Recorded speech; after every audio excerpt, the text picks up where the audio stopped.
Hypocrisy.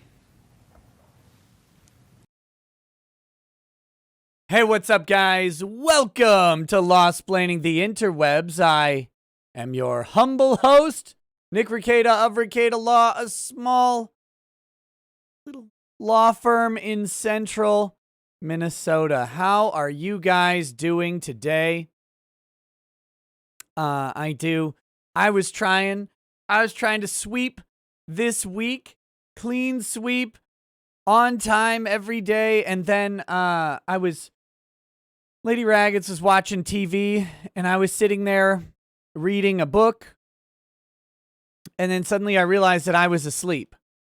So, good job me being asleep there. Anyway, so then I woke up and ran down here to do the show.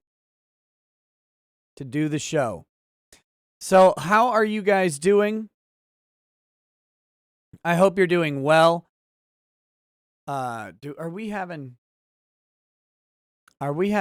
connection issues here? No? Looks good. All right.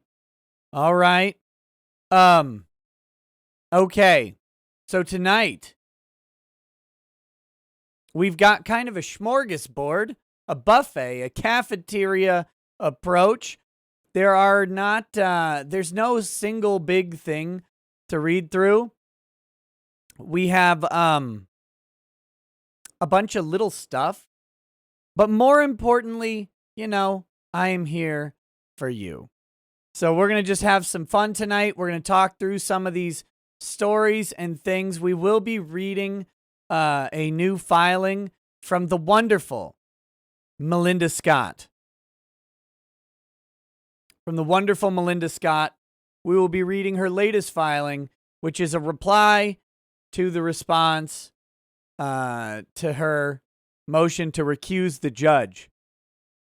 So good job, Melinda, for having a motion to recuse the judge and then sticking by it. I'm proud of her for standing by her convictions or whatever. So, yay. So that's one thing we've got. I've got, I don't know if you guys saw that Candace Owens and Cardi B are fighting on Twitter, and it's super embarrassing for both of them, which is great. So that's fun.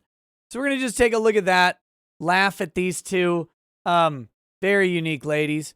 And then there's a piece by Glenn Greenwald I want to kind of look at. I don't know if we're going to read his actual article because Glenn's articles are like 20,000 words long.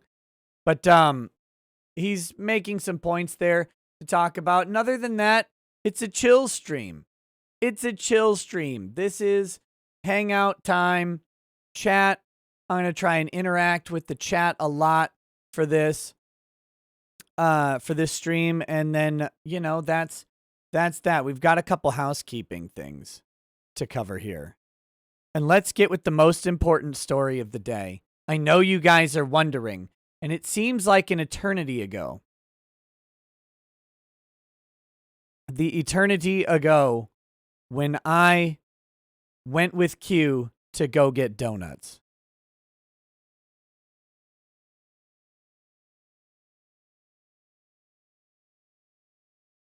So last night, we ended the show. I went over to Twitch. We watched the whole 9 yards. It was great.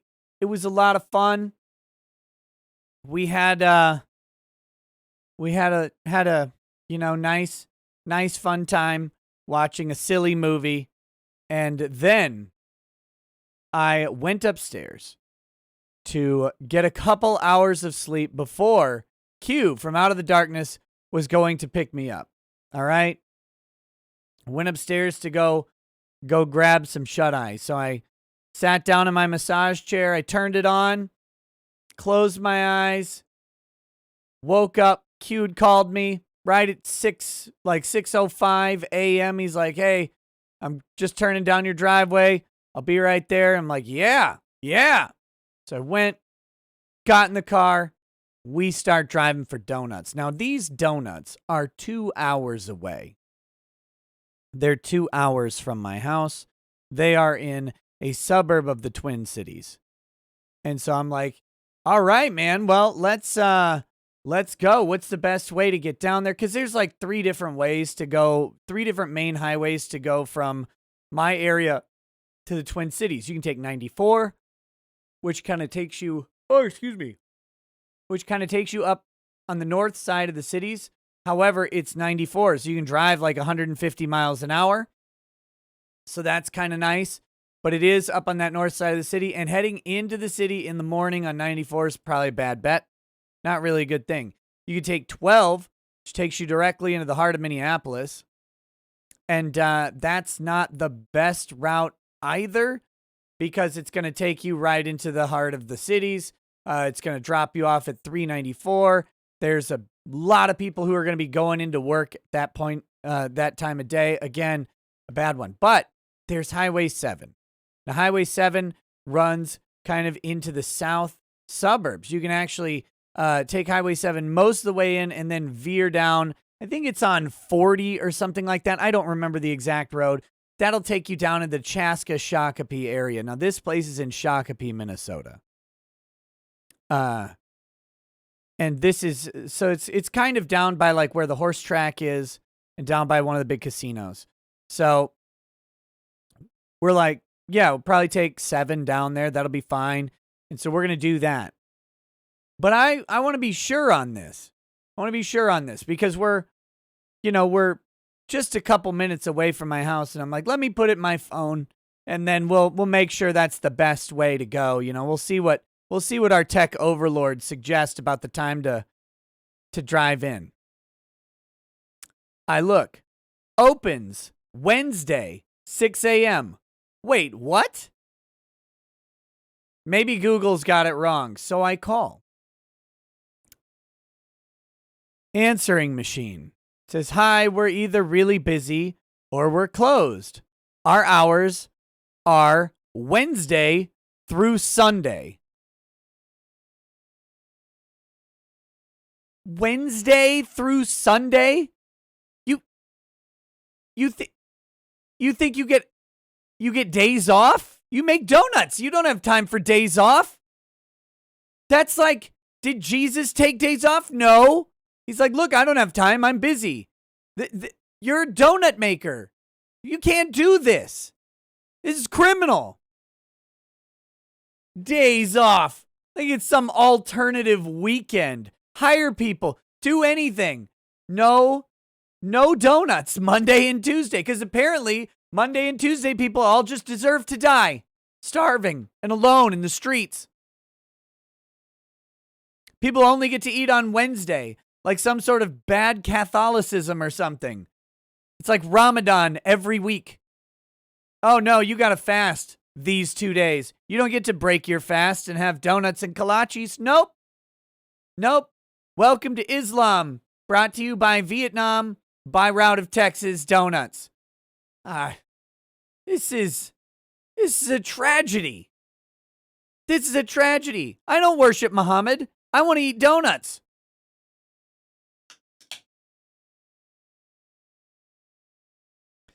Thank goodness. We were only literally minutes from my house. Minutes from my house. And so, turn around. Q dropped me back off in my place. I went back to bed. Q went home, did whatever he does. I don't know. What am I, his keeper? Stop asking.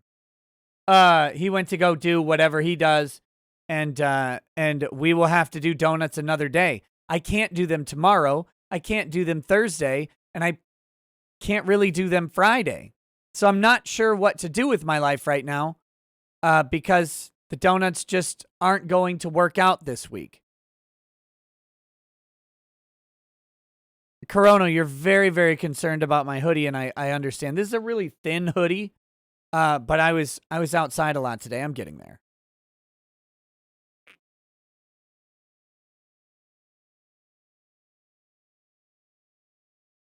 So anyway, I was very, very angry. Very, very angry because there were no donuts. Alas, though, my day was not to be ruined. My day was not to be ruined because today was also hot tub day. Hot tub day.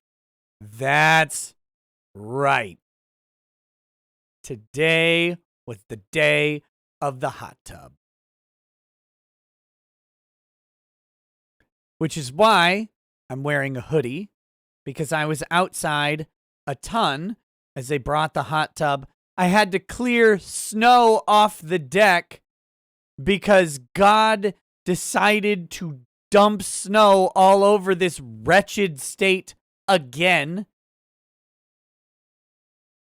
So I had to go clear snow off the deck so that they could deliver the hot tub.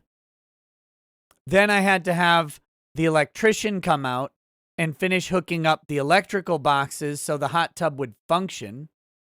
And all this time, I had to wait for the electrician before I could start putting water in the tub. Because if for some reason something went wrong with the electrical hookup or the electrician wasn't able to make it, you wouldn't want a bunch of water to freeze inside this tub. So I had to wait for that. Once he's like, yeah, I got it. Everything's going to be good. I start filling the tub up with water. It takes a while, but it gets full. And right now it's heating up. It is at 95 degrees right now. Probably 96. Which means that after Twitch, my ass is getting in a hot tub. I can't. I'm so excited. None of these rotten kids get to go in. Nothing. Me first. It's mine. It's mine. So yeah, but anyway, I was outside with the hot tub guys. I was outside with the electrician. I was back outside with the hot tub guy again as he showed me all the work you have to do. Why can't anything just be easy? Why can't anything just be simple? Like you plug it in and it's on forever. No, you got to do maintenance and take care of the water, I guess. But anyway. So, speaking of hot tubs, there's more housekeeping stuff. Locals is live fully. It is fully in. It is fully live. It is implemented. There is a Discord bot. I'm not entirely sure how to use it, but I believe Soder has taken care of the bot end of it. If not, it's there. If you are on Patreon and Subscribestar and you have not checked, go check. There are members only posts for Patreon and Subscribestar right now for your promo code to move over to Locals as soon as you want to. It will give you a free month of Locals. That way you can transition over there. You don't have to spend extra money or anything, and your subscription will be preserved and everything will be great. So you can go over to Locals, and that is if you are a Patreon or Subscribestar user. Everybody's welcome, of course. I'm just saying, people who have already paid for a month of subscription through Patreon and Subscribestar don't have to pay again to join Locals. You can grab your free month on Locals and then resume your subscription or prescription, depending on how you look at it. You can resume your subscription at the end of that free month. So, how does a hot tub affect my heat allergy? It depends on how hot the tub is, how hot the air is, and how long I stay in it.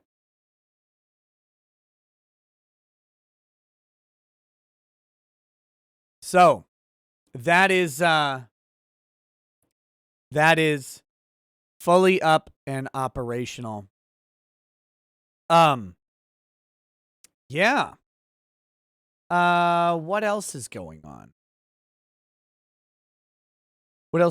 Oh yes, last night's stream last night's stream is still rendering because it was awful and broken into two parts. I'm combining it into one part. It's rendering. It will be uploaded to the archive channel, when it's done. So that's that. Was there anything else I have to do today? Talk about. Talk about, engage in. I don't think so. All right. Tomorrow is St. Patty's Day. So I bought something special for tomorrow. This is not for today.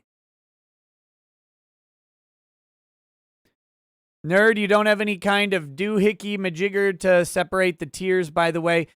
That's currently, they don't have that on locals. There will be a thing explaining the different tiers that will go up. For now, there's a $5 tier. There is a $10 tier, which those two things are built into locals, a normal and a premium tier or whatever. But there's actually the option to do more. That will all be explained and implemented through some messages, and the Discord bot will assign roles based on. The Discord bot will actually assign roles based on your donation. It does not really care what the locals tier is. What was that glitch? That was amazing. Amazing. Okay. For tomorrow, I bought this. Yellow Spot. Single pot still Irish whiskey. Aged 12 years. 3 cask maturation bourbon, sherry, and Malaga. Non-chill filtered. So I've got some yellow Spot. Does it keep flickering? I hope not. So this is going to be tomorrow's St. Patty's Day. I don't know if we'll have any Irish news or anything to do. But for tonight, in honor of the 3-month moratorium on the Scotch import tax, I purchased a Scotch that I've never had before and can't pronounce. It's Bunnahabhain. But what kind of stupid language is this? It is I can't read that. The Gaelic meaning is helmsman. Look at this. These aren't even words. So this is what I'm going to drink tonight. We're going to do a review of it. This is an Islay whiskey, so this might be good. Bunnahabhain. Stop it.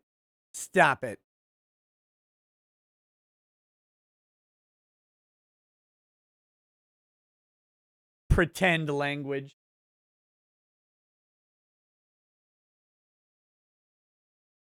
Oh my goodness. The foil went stupid on me for a second.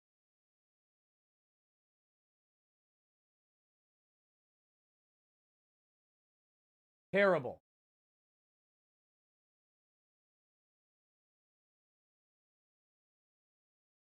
Ooh. Smells good.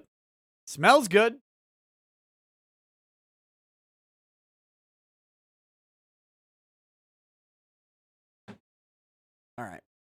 We're going back to a classic. We're going back to the Stone Cup for a little bit of a earthy whiskey, so I figure we got to have an earthy cup.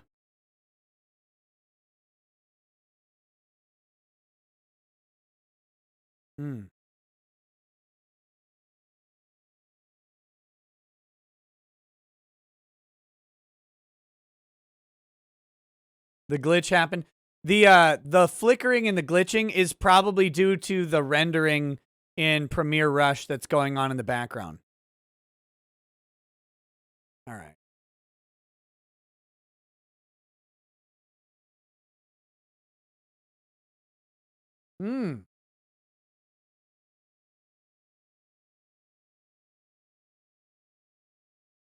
Very peaty. Very, very, very peaty. But not smoky at all. To me, anyway. I don't know. Lagavulin, Lafroig have a lot of smoke and grit and tar to them. This is a very clean taste, but I do taste a lot of peat.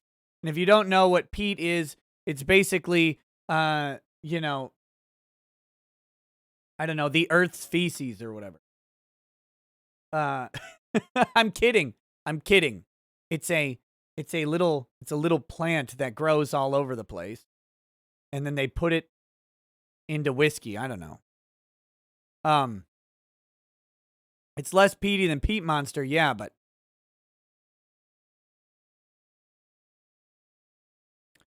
this is not like eating a campfire.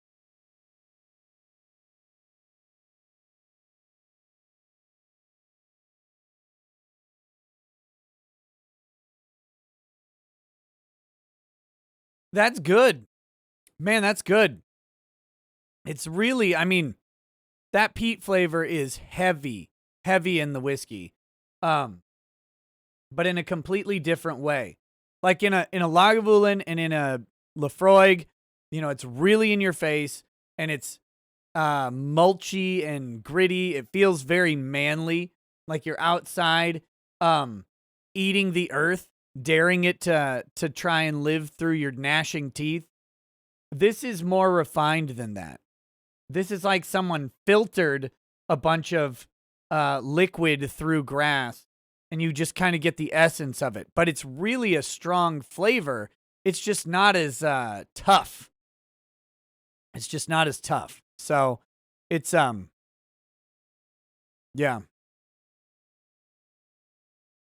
I don't know. It's good, man. I like it. I like it. I know that my descriptions of whiskey never sound like anybody should drink them, but they all should. Okay, a couple chats, and then we will get into this. We'll get into this Melinda Scott ruling her here first. This is just a 6-page thing, not a long one. We can talk about some other stuff too. And again, if you guys have something you want to talk about, we might take a peek at the Quartering's latest video, or one of his latest videos, because I feel personally attacked. You went to Best Donuts and it was divine? Yes. Thank you, Kyra. Thank you for confirming all of my biases. But see, the best part is I know that you're telling the truth because I've been there so many times. The DSP Discord leaks. Yeah, if someone wants to go ahead and send me, I have only heard the rumors. Send me some links to that. Let me know.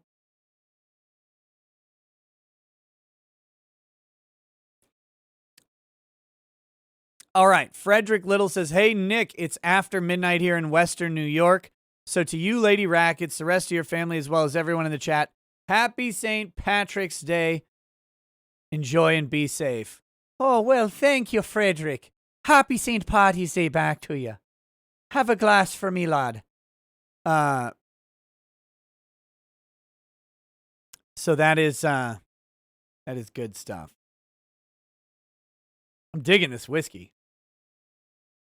Discord DMs for the Kiwi Farms thread on DSP Discord links. Oh, God. All right. We'll take it out in a minute.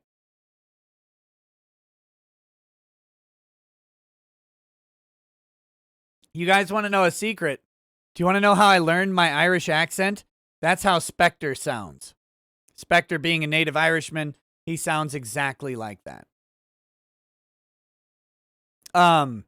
Reaver Barash says, I'm late AF with this question, but does Vic eat the groceries? Anyway, catch you on the replays. I don't know, man. Never been part of my conversation with Vic. Oh, did you guys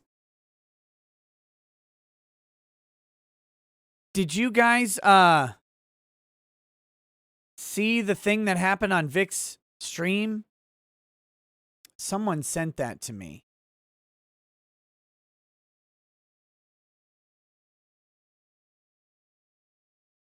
I gotta find it.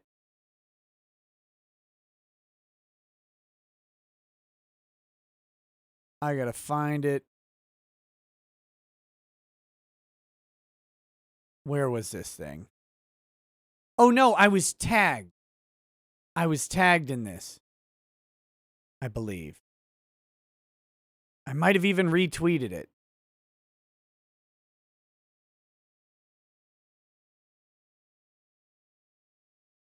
Here we go.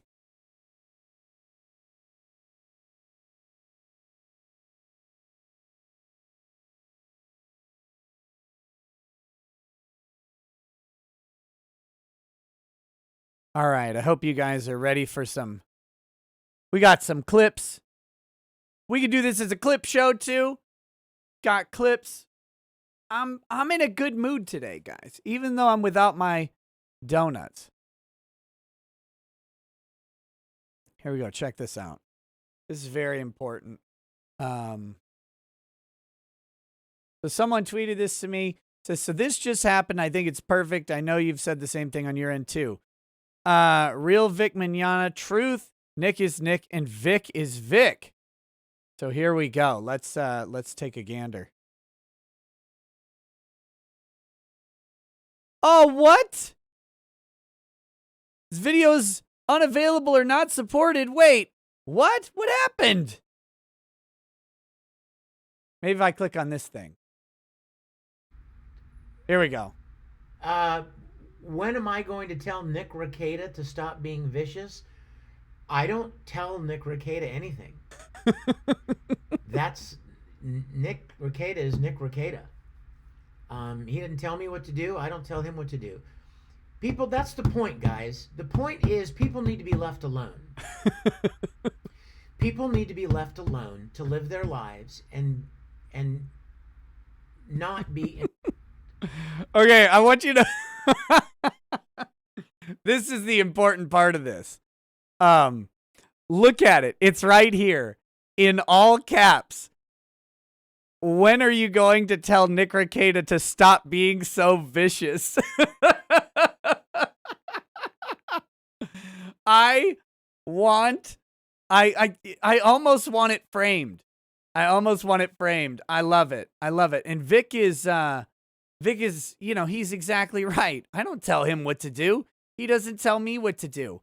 We're two adults who do what we choose to do because that's how it works. It's weird that the internet thinks that people don't have autonomy to choose their own actions. But, you know, that's because many of these people are subservient to some other thing, right? Either a government, some corporate overlord, whoever. So they can't rationalize the idea that they could have their own decisions, that they could have their own motivations and choices and methods of doing whatever they want to do.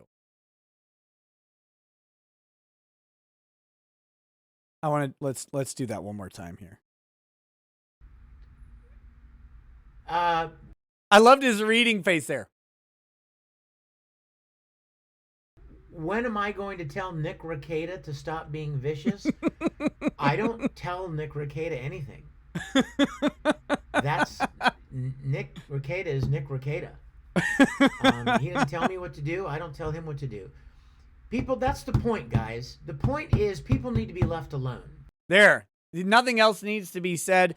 The rest of his clip is fine. I didn't catch his whole stream, but he's right. I mean, he's right. I've said it a million times. I'll do what I do. If you tell me what I have to do, if someone presumes to tell me like what I need to do, the chances are, one, they're motivated in a particular way for me to do that thing. And two, I'm probably going to do the opposite if I think that their motivations are improper and I think it will be funny to reverse whatever they've asked, right? Like I'm going to play the reverse trap card on them or whatever. And I'm going to disrespect their demand. I'm way too old. I'm way too old and have dealt with demands far too long in my life, and I worked really hard to get away from that. So I don't deal with demands very well. That's not built into me. It never was, and I no longer have to deal with the demands of just about anybody. So, that's where it goes. And by the way, let's be very clear. This is not a proper formula for the life of many, many people. It has made various aspects of my life much more difficult. I've never been a big friend of management. Let's just put that way. Being a friend of management is not in my repertoire because of this character trait. So, that's that. But I really do appreciate that. I appreciate that Vic addressed that question from someone, because the poor guy, I'm pretty sure he's seen that question more times than just about anybody on earth needs to see that question. Like every time I talk about,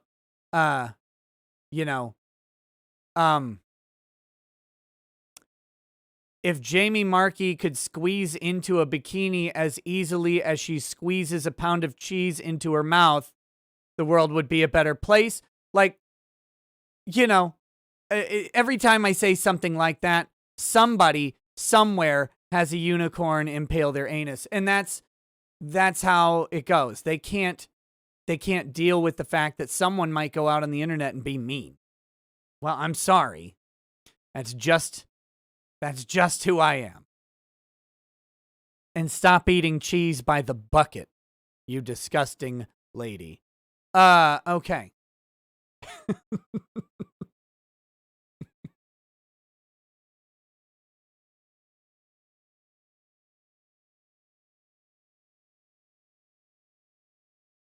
All right, next. Bad Vibe says, I heard a bunch of bricks are dropping so fast that Markey is almost skinny. What? I don't believe that for a moment. Come on her face. What is that name? Are you kidding me? And with the beautiful anime avatar, thank you, says, the real pain of expecting donuts and being disappointed is like waking up on Christmas Day and seeing drunk dad passed out under the tree with your present halfway crammed up his pooper. What was he buying you? A Hitachi personal massager? Like, what was going on there? But yeah. No, I was... Q and I were severely disappointed this morning. We were severely disappointed this morning because, of course, we had early morning expectations of donuts. The day was going to be grand. Kolaches. Like, you can't go wrong when you open your day with donuts and kolaches. You can't go wrong with it. However, the disappointment was abated in a couple ways. One, we only had driven about right at 2 miles. We were only 2 miles from my house. We discovered this error very, very quickly and did not waste more time. If we had been all the way in the cities, man, I would have joined a BLM protest and peacefully burned down the entire Twin Cities metro area. But so that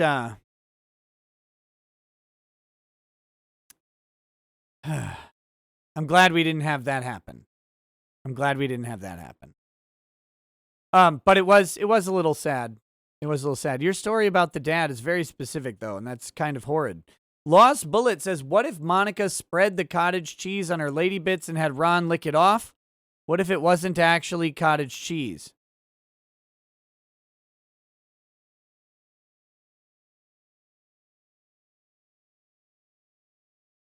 Do you guys understand the dangers of Canada? It's that. Canada has produced Lost Bullets. And Lost Bullets is disgusting. That was... God, that was horrible. Spectre, you could just click on the super chat thing up above, and that'll bring up the chat, and you can click on it from there. That was really nasty. Good logic. Hey, what's up, Joe? Yeah, Joe, you don't want to have anything to do with that. Just stay far, far away from Canadians, from Native, Indigenous peoples Canadians, and from Lost Bullets in particular. If you're gonna approach him, bring a smallpox blanket. Yeah, I know I keep flickering. There's like 20 minutes left on the rendering of this stupid video. God. That was awful. I hope you get colonized. Okay. What's next on the agenda? Oh, we have to address this. This is very important. Hold on.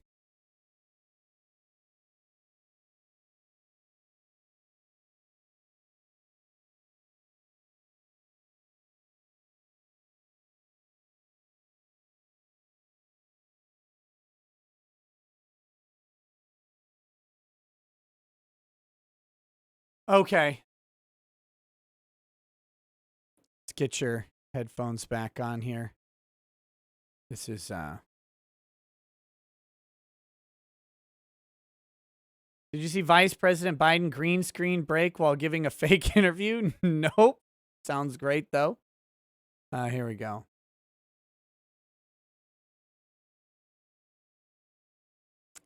This is a Twitch streamer. This is what Twitch is. Let's check this out. I've only heard stories about this. I haven't watched the clip. Thank you for answering my question. I don't know where to start. Your streams are great and funny personality. I didn't fucking start my Twitch channel to be commemorated on my fucking personality. I came here to be complimented on my boobs. And if you guys don't fucking start complimenting my body right now, that I am selling on the internet for views, this is my marketing plan. You guys have to fucking leave. I'm fucking sick of this bullshit.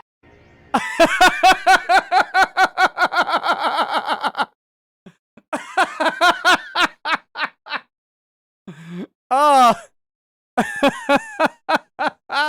That's wife material.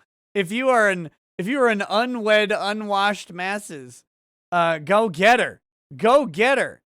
I think let's see. Let me find this one. We got another clip from her. All right. This is Yellow Flash calling me out.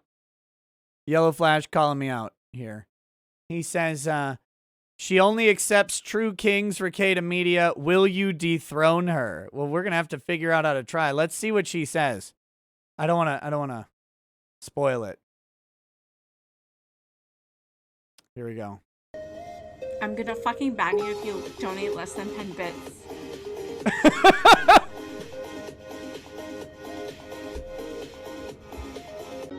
If you can't afford to fucking subscribe to my channel, fucking leave. Yeah, get out! I fucking hate you guys.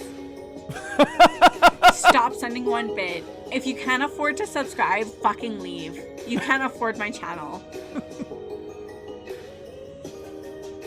They're disgusting. She's smiling too much. Lady, you gotta be seriouser. Sorry, if they're fucking disgusting and they can't afford more than $1, fucking ban them. I'm serious. You gotta They're watch disgusting. it. They can't even afford $1 fucking dollar. $1. Fucking ban them. I don't want poor people in my fucking chat.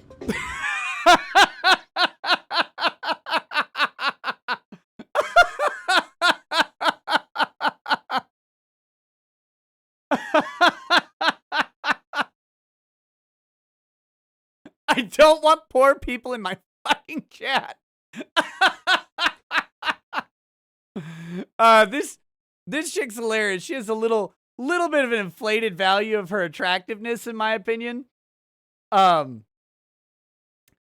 glasses guy. Someone tricked me into rating a random thought with like 7,500 viewers on Twitch last night. What was that? Whoever suggested, what was that girl's name? I don't know. Indy something. Indy Fox, Indy 6. I don't know what her name was. Whoever tricked me into raiding that person, never again. I don't want to raid people with thousands of people in their chat. That's pointless. Also, she's just sitting there like, ugh.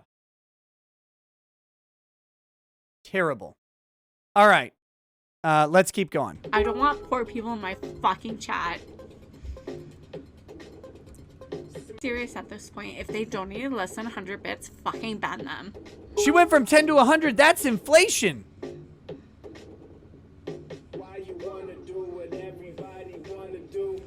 Oh, I also hate every channel with subscribers only chat.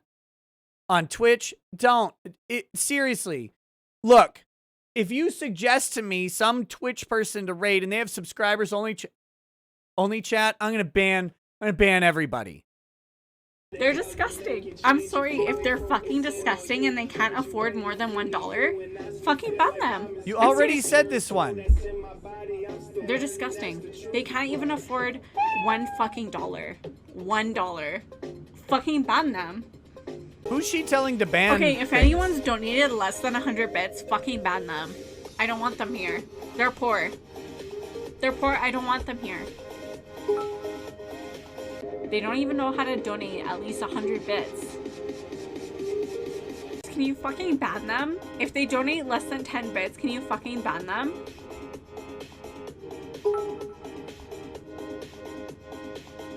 I want them banned forever. If they donate less than 100 bits, I want them fucking banned. Does she have like a moderator who's banning them for her? Flatters, can you fucking ban them? If they donate less than 10 bits, can you fucking ban them?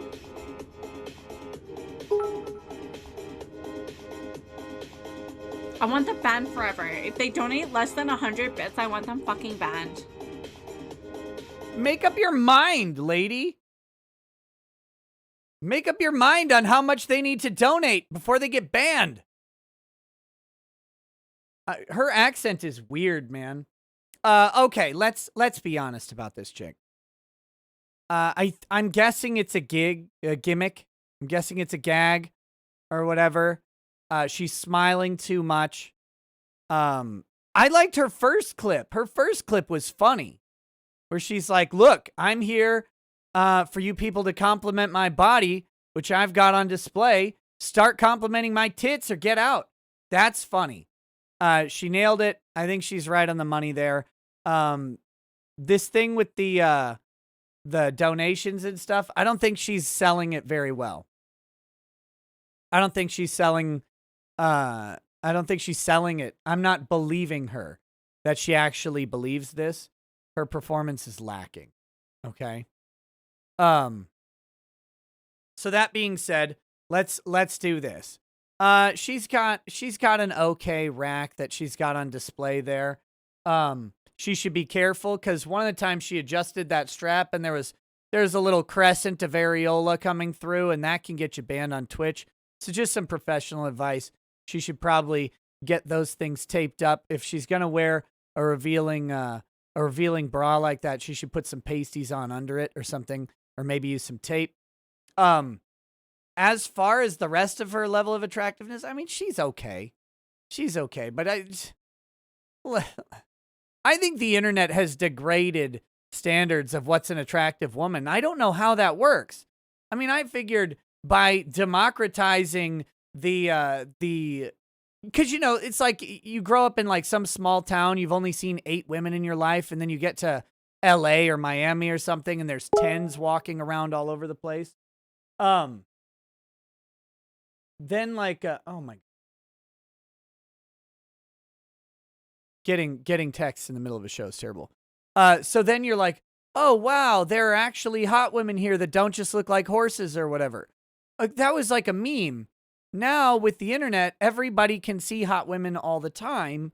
And I figured that that would raise our collective standards, but it hasn't. It hasn't. It's actually it's actually made people inflate less attractive people to a more attractive status. It's kind of weird. I don't get it. I liked her first shtick though. That was funny. Her second bit, I think she could work on her acting skills. But of course, this is an out of context clip. Maybe she wasn't actually trying to act that way. Maybe the audience was more in on the character joke and the joke was like a meta joke or something like that. I don't know. Anyway, good show, I guess. Good work. Do your thing, slay queen or whatever. Let's see if we can find the next video I wanted to look at. Because this is what we do now. This is how other people make content, and this is what I'm going to do for the rest of my entire life. I agree with her to... Okay, here we go. I'm joking. Other people do this much better than me. I just wanted to do a stream like this on a stream like this today because it's kind of a chilled out stream and just some fun topics. It did it again, Rackets. Yes, the video is still rendering. I'm telling you. It's got 13 minutes left. They did it last time I was rendering a video while streaming. For some reason, it doesn't like to do both. Mithrin Emra says she is a good example of pose law. Her expressions give it away as just playing a character, but decent job overall. Also, too much repetition of the same canned lines. Yeah, and that was accentuated by whoever put the compilation together. It's Az? Is Heel in here? He is! Oh, what's up, buddy? Az and I are doing a show on Thursday. Right? Thursday, I think. We're doing a show. By the way, to the Patreon people, the Discord people, more specifically, we will be doing live chat Wednesday this week, not live chat Thursday. I will be on a show with Az on Thursday, and I think we're shifting live chats back to Wednesday. But we will be there, so make sure you come hang out with us if you are in the Discord for live chat Wednesday, and then come hang out with me and Az on Thursday for some painting, and that beautiful British accent that I have missed so dearly. So, Michael May, I've been on Friday Night Tights once, and they never invited me back. I think they hate me. I don't know what it is. Maybe they're racist against white males. I'm not sure. But I was on Friday Night Tights. I had a great time, but apparently nobody else did at all. So it's I don't know what to say. Very, very hateful.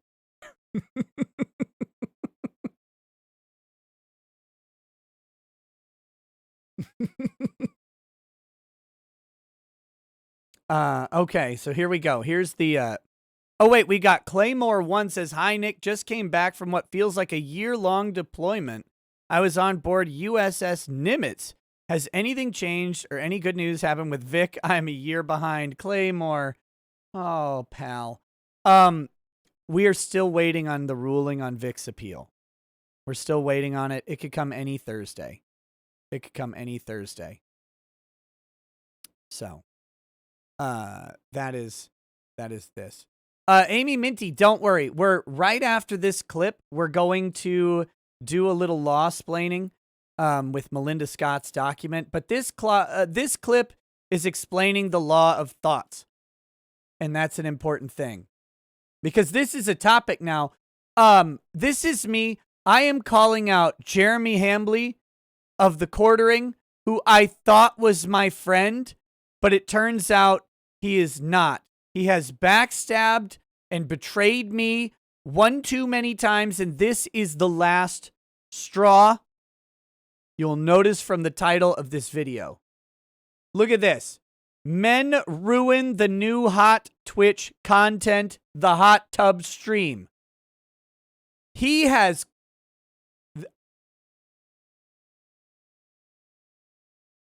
I am betrayed. This Judas Iscariot, this Brutus, has stabbed me in the back, and then when I turned around to see my attacker, he stabbed me again in the front, looking me in the eyes.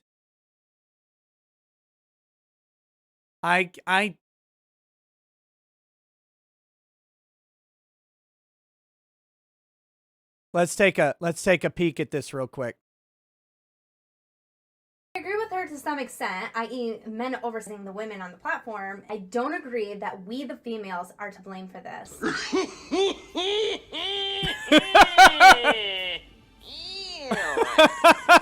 You guys wanted a break from the...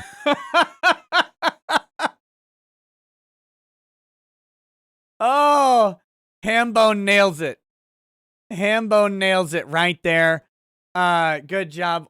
Go check out his video. It is, you know, talking about this stuff. I'm not gonna poach his whole video or anything. It's good stuff though. It's good stuff. Apparently it's men's fault for the hot tub streams or whatever. I don't know.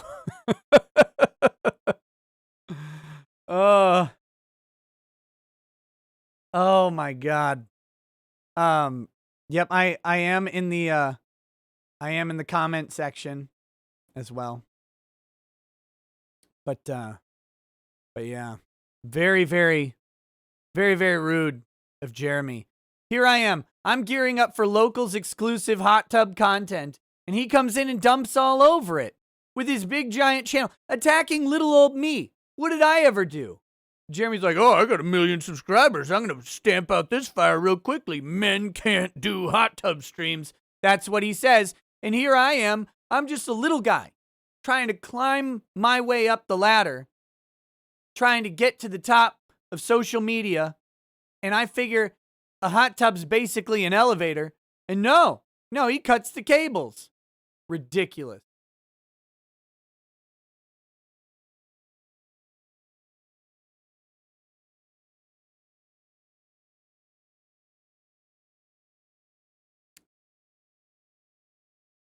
Personally attacked.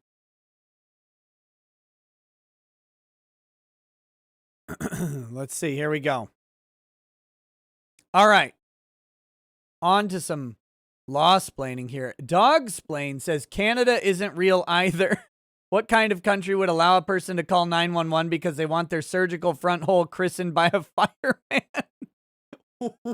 What? What is that? I don't know what that means. I'm horrified.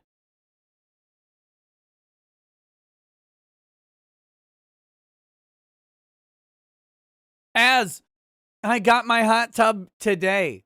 I'm getting in it right after I get off of Twitch tonight. I'll be the first person in it. It'll be beautiful. It'll be beautiful. Az says, I want to see you in a hot tub, baby. Come to America. We'll do a duo hot tub stream. It'll be horrifying. Everybody will hate us. We should do it.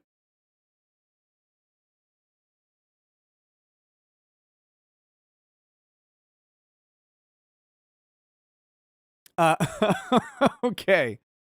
All right. So this is Melinda Scott. If you are not aware, oh, it's Jessica Yaniv. Gross. Gross.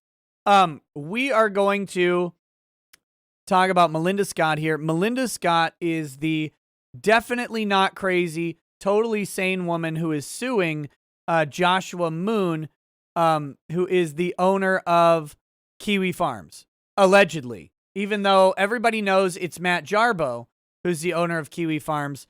Melinda Scott, according to her, she says that Joshua Moon is the owner of Kiwi Farms. Now, Melinda is a serial lawsuiter, a serial lawsuit filer. She never hires an attorney because she is a serial poor. And let me humbly suggest, not everybody who's poor files endless lawsuits, but I find it typical that people who file endless frivolous lawsuits are poor. There's a Venn diagram somewhere of poverty and files too many lawsuits, and they overlap in a non-zero way. Okay? So, but Melinda never has a lawyer because she's poor. Now, the benefit of doing this yourself when you are not rich, and no one can afford lawsuits, right? Like, that's what stops normal people from suing everybody.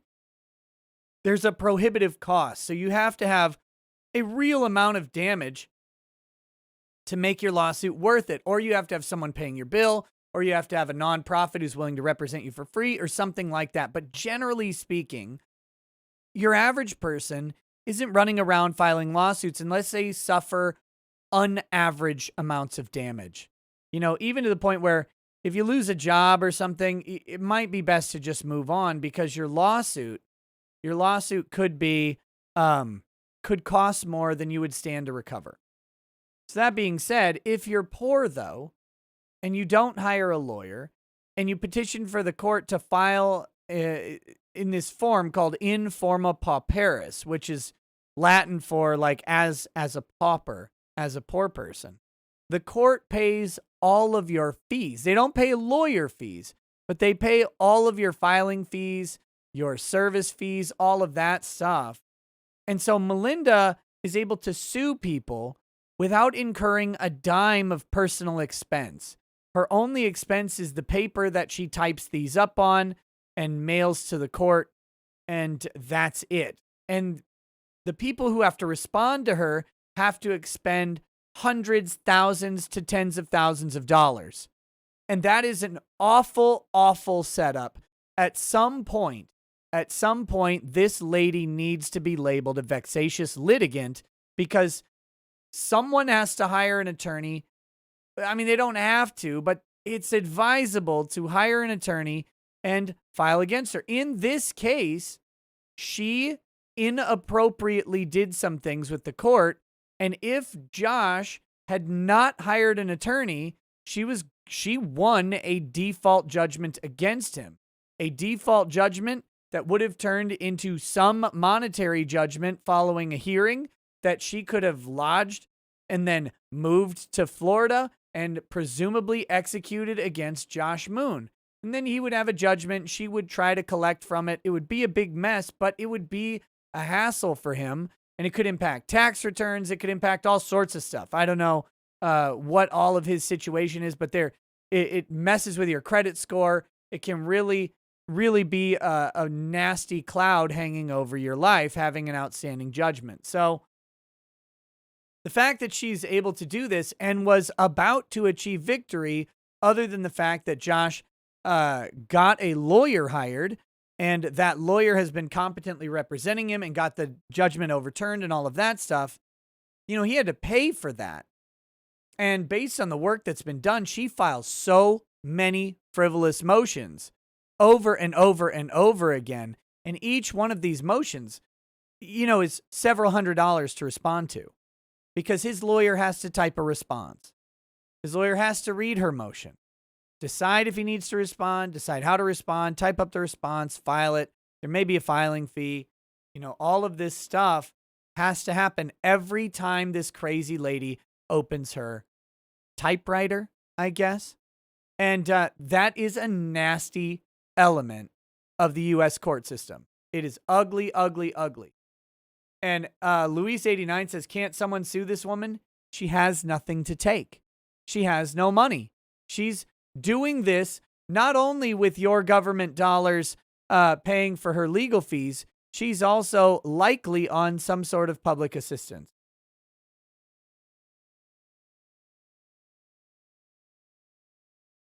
So even if he sued to get the money back, he'd never get the money back. Ever. She has a house. I think she rents. So anyway, this is the thing. She has sued Josh because somebody else on Kiwi Farms posted something about her that she didn't like. That's the long and short of it. So it's definitely outside of the realm of any reasonable interpretation. And to be clear, she's dumb. So she has not only sued Josh improperly in general, she meant to sue him as Kiwi Farm, but she didn't. She sued him as him, but is trying to marry that with Kiwi Farms, not understanding that Kiwi Farms is not Josh Moon. They're separate entities that are different. And for everybody who has doubts about corporate personhood, I know there's a big discussion to be had about corporate personhood, but the value of corporate personhood is this. Without corporate personhood, you can never sue a corporation or a company. That's one of the personhood attributes, and that's why corporate personhood was actually created. That there would be an entity to go after rather than just individual people.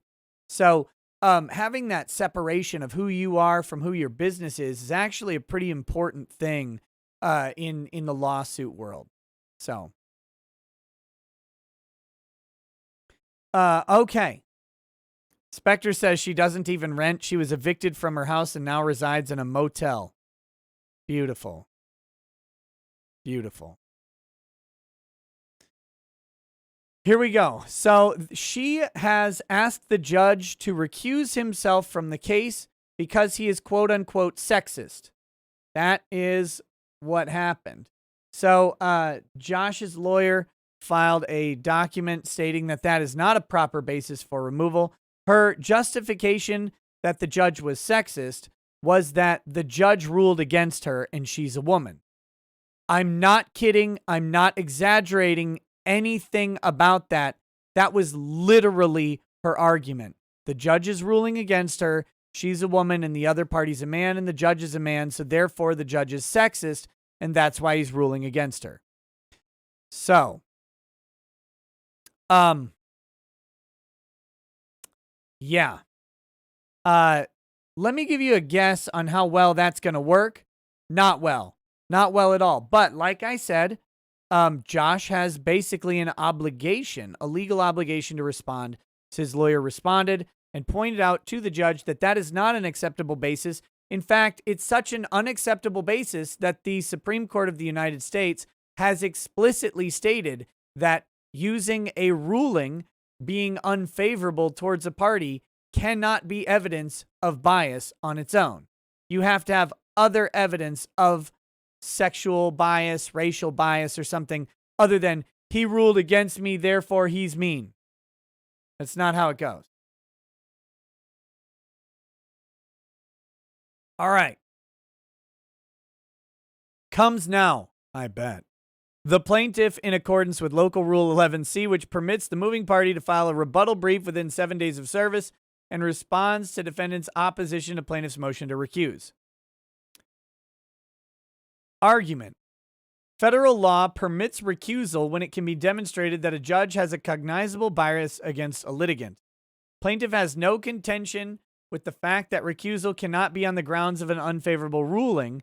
However, plaintiff denies defendant's allegations that her motion for recusal is on the basis of unfavorable rulings. I mean, you said it was. U.S. Code 455 or 28 U.S.C. 455 states that any justice, judge, or magistrate judge of the United States shall disqualify himself in any proceeding in which his impartiality might reasonably be questioned. Yes, Melinda, reasonably. Thank you for emphasizing that. Here, the plaintiff has made a reasonable observation that Judge Jones might, as a matter of outlined facts, have a bias against plaintiff. The outline of facts shows how the rulings demonstrate a bias, not that the rulings are negatively impacting the plaintiff. Oh, good distinction. Good. It's not that the rulings are biased because they're negatively impactful. It's that the rulings aren't going my way, which must be biased. The rulings are not the foundation of the recusal, despite what defendant has stated. Not only has defendant by counsel brought more false allegations against the plaintiff, but he has also improperly used his reply to her motion to recusal to further his false allegation of the plaintiff abusing the court process. Plaintiff denies these allegations and for reasons already stated multiple times in filing and exhibits. Defendant by counsel has pointed to a number of times plaintiff has had to accurately highlight facts which demonstrate that his client, Defendant Moon, as well as other John Does, demonstrated that they are sexist against the plaintiff. It doesn't matter if Moon is sexist against you, you dumb subcategory of female. You're making women look worse, Melinda. You are not making women look good. You're making them look bad. So it says, counsel for Defendant Moon has improperly stated that plaintiff's correspondence of January 8th said that counsel for the defendant was sexist. I mean, you did, just in different words, but okay. Okay. The plaintiff properly highlights facts which show that these John Does, other Kiwi Farms users, and Defendant Moon are actually sexist, has nothing to do with the merit of whether or not a judge is gender biased. That's true. It has nothing to do with it, so why are you pointing it out in your motion? Sexism, discrimination on the basis of sex, and gender bias against women are a common occurrence in every nation, especially ones that have historically shown a pattern of gender discrimination against women. Women are super discriminated against and oppressed in the United States. It's probably the worst country for discrimination against women that you can find. Not like, Iran or anything, but here. The defendant by counsel is improperly blame shifting onto the plaintiff. It doesn't matter how many times the plaintiff has to point out sexism. The number of times is irrelevant. The content of what is being said is what needs to be examined. Well, bring us the content, baby girl. In her motion to recuse, dated February 26th, the plaintiff highlighted a series of facts that demonstrates that the legal standards of the Fourth Circuit are not being applied with the same weight towards the plaintiff and the defendant. There are several. The plaintiff used the term Fourth District in her motion, although it is properly Fourth Circuit. Yeah, we caught that last time. There are several reasons this could be. The plaintiff's socioeconomic status.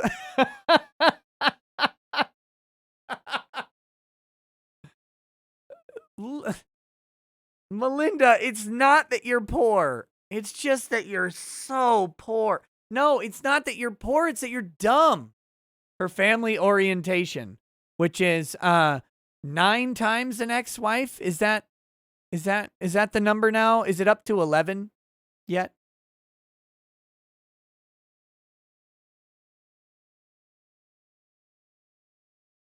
Three, Mr. Harden, Defendant Moon, and Judge Jones are all Freemasons with brotherhood ties.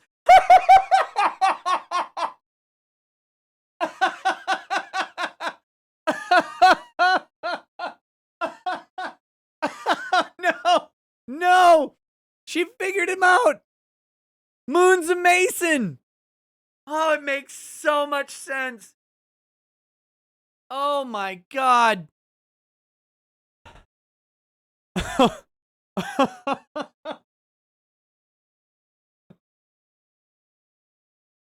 Oh, I had no idea.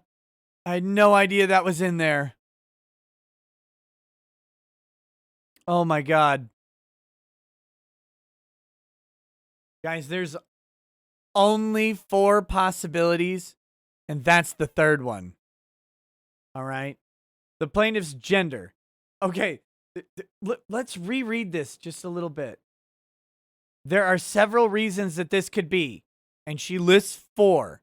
I guess she doesn't say they're the only ones, but these are the 4 which come to her mind. That she's poor. That she's single with a bunch of ex-husbands. That Josh, his lawyer, and the judge are all Freemasons with brotherhood ties. Or the plaintiff, or her gender, or that she's a woman. I'm going with 3.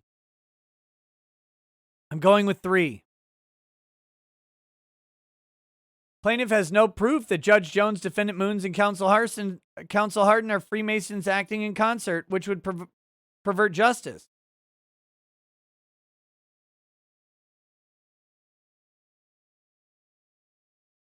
Then why would you bring that up? Then why would you bring it up if you have no proof? What are you talking about? Plaintiff has attached exhibits of John Doe 3 telling the plaintiff that defendant Moon has conspired with Judge Jones against the plaintiff. However, this is not enough to establish this as fact. Melinda, John Doe is a Kiwi farmer. He's sending you jokes, you dummy. You know he's a Kiwi farmer. You know you can't trust what he says, and he said he's going to mess with you, and you're throwing it into a court case. Hey, what's up, Tug?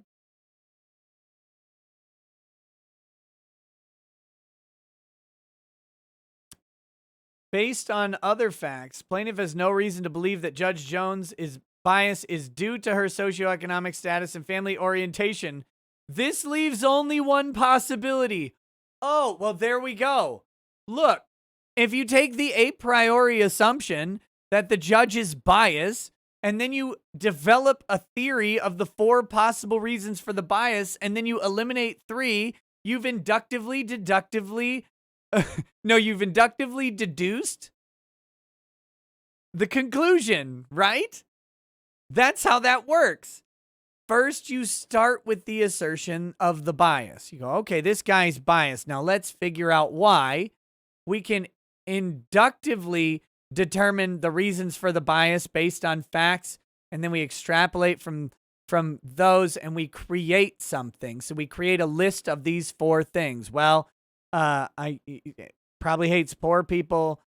Could hate. These are the only 4 things wrong with me: poverty, family orientation. They're all Freemasons, or I'm a woman.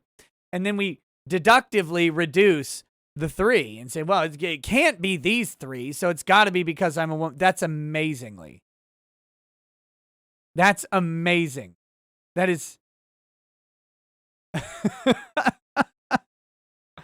Plaintiff incorrectly substituted the word district for circuit in her motion to recuse. This was an oversight and error. No one cared about that error. It's a Scrivener's error. It's irrelevant to your motion. That wasn't the problem.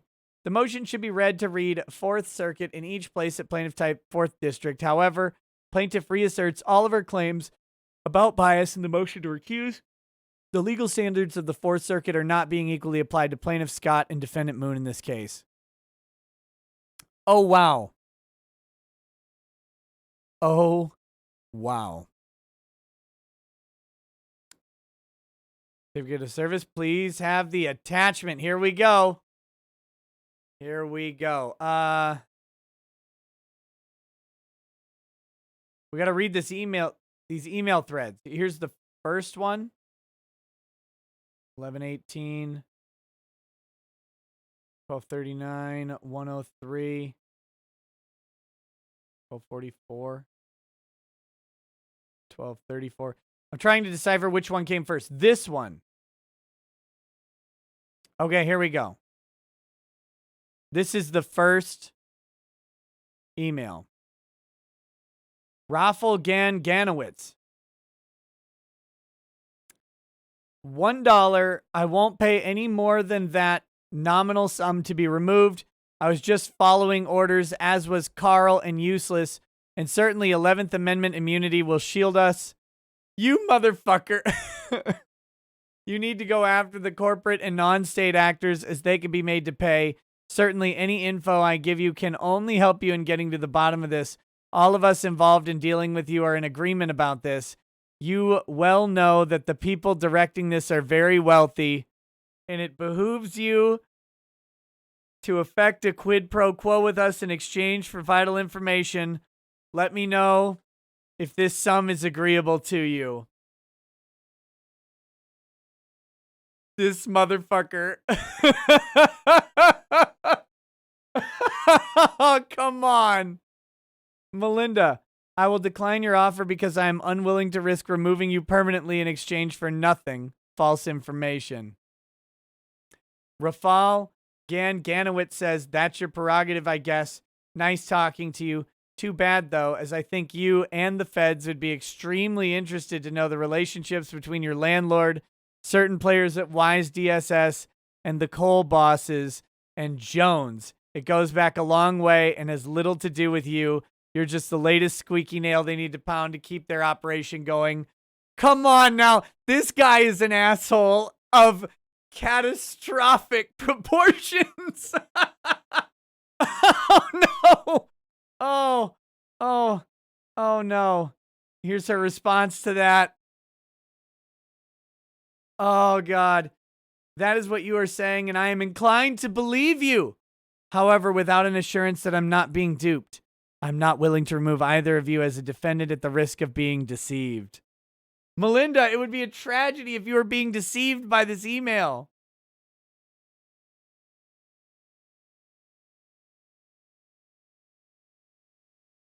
His response, a parting note. I only wanted to provide you the info because I'm mad as hell at that little creep Josh. It's petty and vindictive, and I'm petty and vindictive and self-serving. I'm certain you understand these motivations, Melinda. Good luck with your discoveries. I'm going to make a prediction here. Jersh does not show up. Jones awards you far less damages than you could ever justify the expensive enforcement and collection on the judgment. I'd even hazard to wager he awards you the exact sum I offered, $1. You'd have gotten twice that just by accepting Carl's and my offer, plus whatever you could get out of your landlord, Blankenship, and the rest. You think Jones isn't in on this? What do you think he's got to hide that maybe the coal bosses and DSS, responsible for C's children, are holding over his head? Give it some thought and get back to me if you come to your senses. This guy is, that's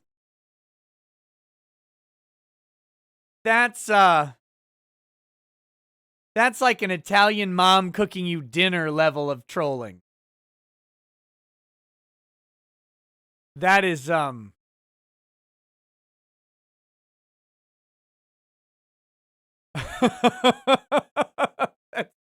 that's a little bit magnificent. That's a little bit magnificent. Now, those are back from November. Those are back from November. So, you know, those are way earlier in the lawsuit. Those aren't recent, but she's inclined to believe him, man.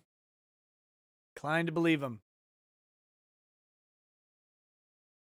Woo!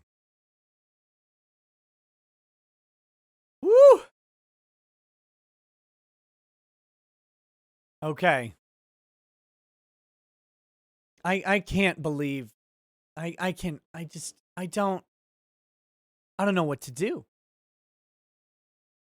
What do you even do with that?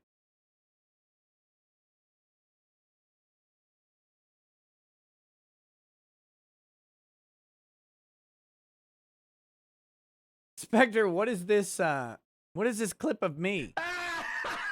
Oh, it's just me laughing. Okay.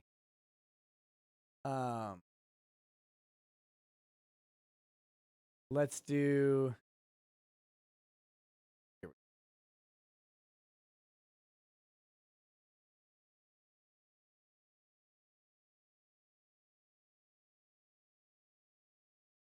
All right, let's take a look at this DSP stuff.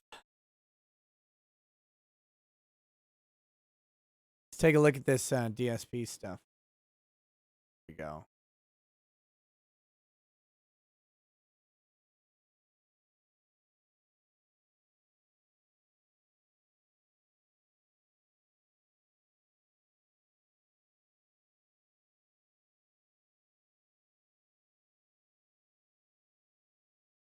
Okay. So the credit on this goes to Kiwi Farms, of course. I have not seen anything other than some summaries of this stuff. No, I'm not drinking Yellow Spot until tomorrow night's stream. I can't start day drinking for St. Patrick's Day. So if you guys are not familiar with DSP, this guy, his name is Darkside Phil. He is the creator of the internet. He is the first video game streamer ever of all time. He is the greatest speedrunner in human history. He is definitely not toxic. He has defeated games from Batman to Spider-Man to Cuphead to Bankruptcy Court. He holds world records. He has world records in all of these categories. He is probably the greatest, the single greatest video game streamer of all time, with his crowning achievement being that of WWE Legends. Or WWF? WWE, whatever it is. WWF Legends, the mobile game, of which he is a top contender. A top contender.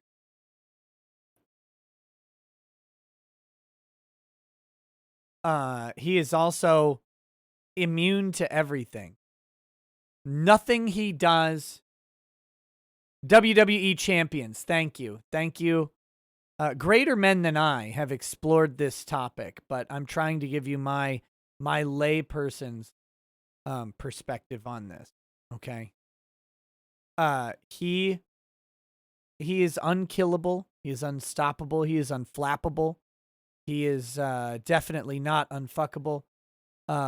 He is again, he is the pinnacle of human achievement. And today there were some leaks in his Discord. One of his moderators became a detractor and leaked some things.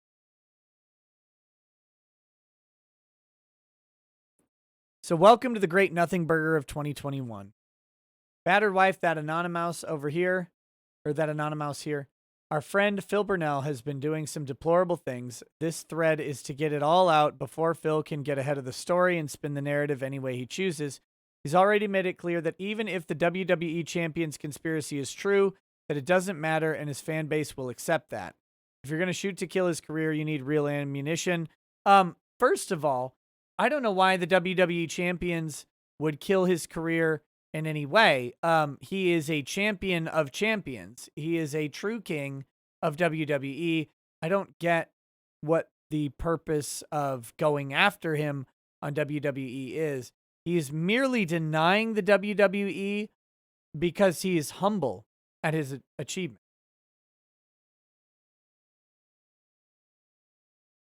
But anyway, so here's the ammo. Doxing his own fans, stringing along whales. Stay away from whales, DSP. They're all anime voice actresses. You don't want to be anywhere near them. Insulting mods and chatters. Oh my God. Why would anybody insult a mod or a chatter ever? Oh, jeez. Demanding private chat logs between his mods and chatters. Belittling victims of child sexual abuse. Well, I guess now we have to kill him. It's really making fun of the mods and the chatters. That's the big one.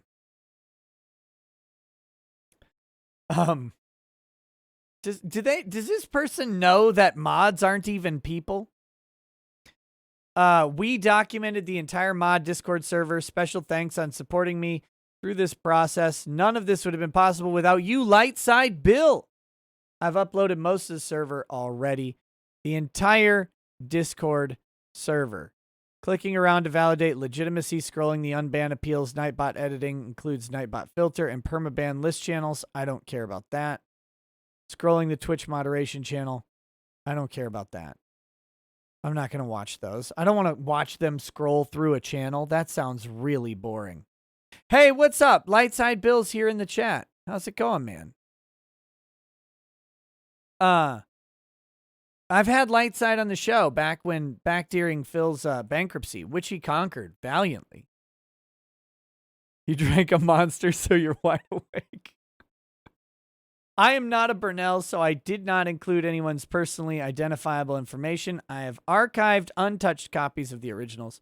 The videos were recorded on Discord desktop app with OBS. No HTML manipulation is possible. Everything is real. I didn't release the anything else or cute animal photos rooms as it's almost all personal information. I've archived them completely as well. I've already selected the prime tidbits for consumption, doxing his own fans. While Phil has never expressed remorse for the constant doxing of his mods and fans, even insulting them, he has maintained the veil of innocence that he was never directly involved in sharing or disclosing his viewers' personally identifiable information. Here is the message Phil delivered to the mod Discord showing us a driver's license for a banned user, PW Dubs, who had it implied towards him that providing this would give him an unban. So he's got, here we go. Darkside Phil says PW Dubs just sent me this, and it's got the, now they have blocked out for the purposes of this thing, the information here. What's it say? Protect my identity, but yeah, I attached my ID and I wouldn't lie about something like that. And I understand your decision, Phil. I blocked off certain parts of my ID as well, but I attached it to show you I'm not lying. And I saw that someone made an account named PW Dubs or something.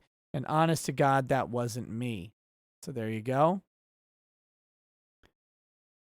Phil did not censor full name, date of birth, partial address, height, sex, eye color, issued date, military status, endorsements, license, class, partial signature. He says, hey, Phil. Oh, so here's the first part of the message. Hey, Phil, I don't know how to prove to you I'm from blank. I mean, I attached my ID if that's what you wanted. If I told people I wasn't from blank, it probably was to protect my identity. So that's the protect my identity thing. Phil held an unban over his head and then predicated it upon where PewDubs lives. His viewer, trusting that this would result in an unban and Phil would have the respect to never share it ever, obliged and gave it to him. Phil didn't even bother censoring a single piece of information, only what PewDubs censored.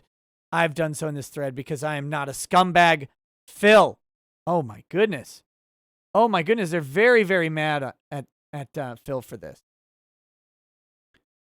It's precious that someone who still cries about having been swatted years ago will disperse a user's info for no reason. Now, do we have to point out the mild irony? I see that Anonymous here in the chat, who's allegedly the creator of this.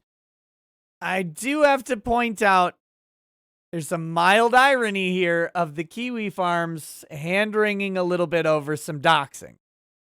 Now, I know you're calling out hypocrisy. I get it. I get it. But it's interesting when Kiwi Farms does the moral grandstanding. Now, saying you're not a hypocrite like Phil is one thing. Calling him a scumbag for doxing people on a site that notoriously doxes people without remorse or regret. I'm just saying, okay? I might, if I were writing this post, I might change that approach and just say, I'm not a hypocrite. This isn't my thing. But I don't know if Phil's a scumbag for doxing coming from Kiwi Farms. It sounds that genuine. That's all.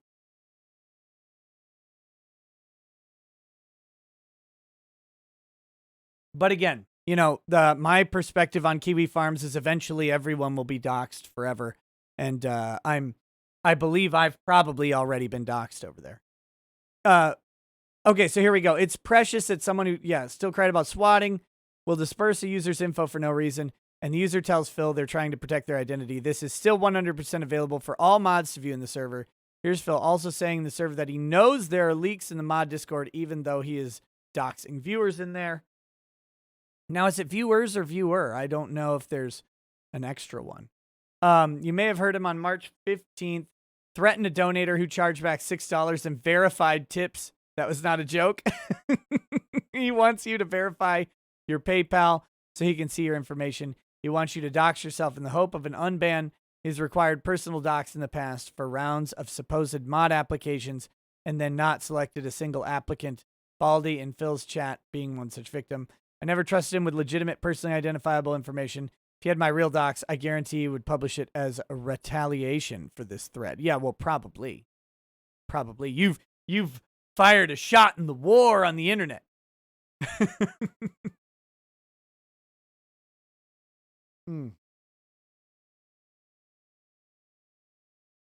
Stringing along whales.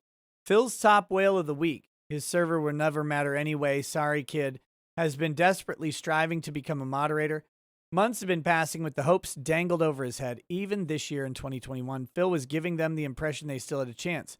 Thousands and thousands of dollars later, the truth is Phil had determined all the way back in August that this whale is an idiot. Phil's words, not mine. Here's Phil's reaction to seeing the recent whale DM leaks back in August. I don't think that's really him, and if it is, he's an idiot, as I have no idea how gifting me all those subs has done anything bad. It's quite the opposite. I also don't think iced coffee has ever tipped. I mean, I don't... That's a conditional statement. But Phil calls lots of people idiots, though. But yeah, I guess. So Anani... So here's Anani saying he was completely open about it on Twitch towards me in whispers. He knew exactly which screenshot it was, who tweeted it, and admitted everything. I'll have to send you the conversation, but there's no ambiguity that he actually sent it. Lol, what an idiot. Yeah, I don't get it. Silly shit. I wanted to find out and figured you'd appreciate knowing the truth instead of concerning yourself further. Didn't know if I should bring it up in mod chat. I'll send them in the morning. Good night. Okay, so Anonymous, that person must be a one of the mods, or probably a former mod. Former mod, I'm guessing. But okay. So that makes sense. I was kind of curious how, pardon me, like I don't follow the DSP lore deeply, so it's nothing personal. I'm just trying to suss everything out. Whatever your take is on the floundering whale, Phil absolutely does not act in good faith in this situation. The facts were provided to him over 6 months ago. He declared the whale an idiot. Instead of outright telling this man, no, you will not be a mod, he tells him, well, maybe once the heat dies down from the trolls. Well, that's like the heat death of the universe. While taking his money under false pretenses, he deceives others for their money knowingly and for extended periods of time.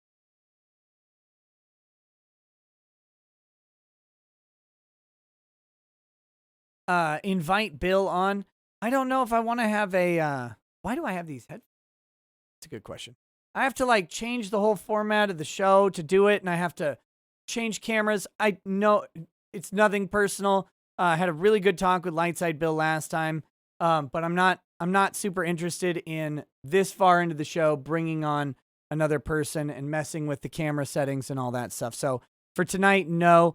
If this thing continues to fester, maybe we'll do a Phil show or something, and I would love to have LSB back on. Seemed like a good guy last time we talked. All right, here we go. Demanding private chat log. When I started posting here about a week back, it made Phil believe I was going to turn on him. What? Phil is also a prophet?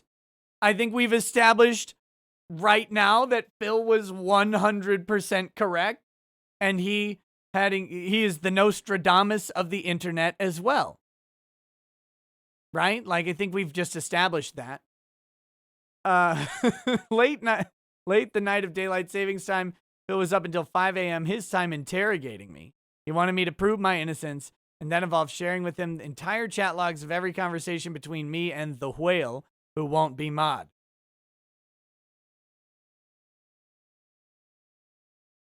Not one phrase or a screenshot, the complete and entire logs, put into a text file and sent to him through Discord. Here we go. All I know what happened, and I did not tell him about the King Michael Association. What exactly did you tell OIC? I will gladly send you our entire unaltered logs.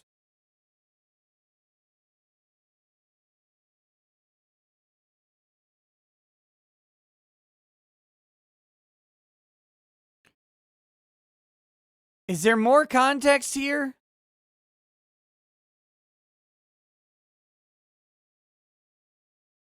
Okay, wait a minute. I mean, I think you maybe exaggerated this conversation a tiny bit.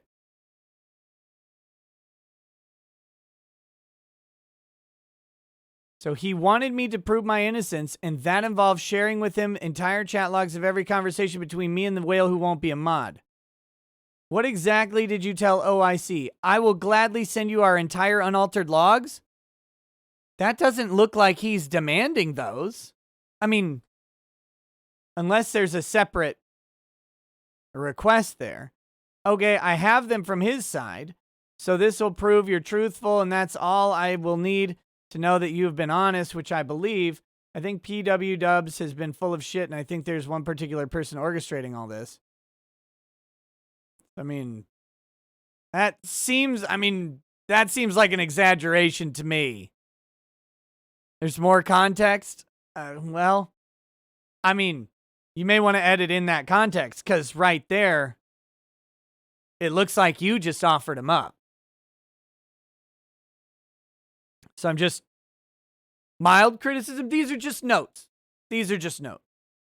From an outsider's perspective, I obliged to find out if he was truly making the request so he may actually read the whale's private conversation with his mods. Indeed, he had done it again. He dangled my innocence over my head, but only if I gave him more private info and details. The pattern is clear. Phil will use his platform to find something to dangle over your head to get what he wants, your time, your money, your docs. When you are no longer relevant or become more trouble than you're worth, you're gone. Now, let me be clear, as someone who does the internet for money, this is a true statement for everything. This is a true statement for everything. I don't know that, like, if Phil, literally, if someone becomes more trouble than they're worth, they should be gone from your job. That one I agree with. Now, when they're no longer relevant, they should be gone. That one, not so much. But look, there have been times when I've been really close to shutting some things down because they had become more trouble than they were worth. So, Vidar was discarded. Austin Mink was discarded. I was discarded once too. I don't know anything about this, so that's fine. I accept it. What he did to me. So this is the personal story. The greatest tactic in Phil's playbook is to characterize his critics as evil, malicious, mentally ill, trolls seeking attention. When he made me a moderator in October of 2017, I was a mod for 1 day before he removed me. You got fired faster than me. Good job.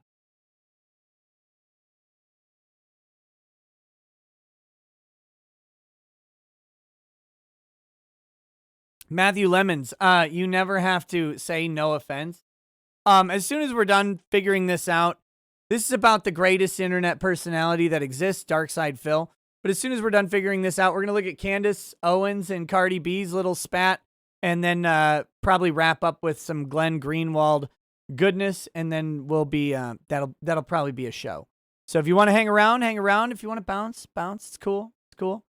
A troll started insulting me for being gay, which I don't mind. They escalated it to mocking me for being molested as a child, telling me that's why I'm gay, and called me a pedophile. Well, that last one's really rude. I timed them out for the rest of the stream. Unless you are a pedophile, I don't know you. I have no reason to believe you are. So, but wait, you timed them out for the rest of the stream because they called you a pedophile? Man. Phil was bombarded by emails complaining about me being a bad mod. Look, I'm just going to say, there's some rules about mods. Rules of mods. Let me give you the rules of mods. All mods are gay, and all mods are gay. Like, those are the two rules. And so, look, it's a tough spot to be in, being a mod on the internet. You have to know that you are gay and you are gay. So, unfortunately, people get to be pissed off at mods. It's kind of your job. You're like customer service. You don't get to ban them forever, in my personal opinion. So, to me, that's a pretty shit move. Mods have to remember, even when you're a mod for DSP, that especially when this is a person's business, and you ban a customer from engaging in the business, I know it doesn't seem like much if you just time them out from talking or whatever for a whole stream, but that could send a customer away.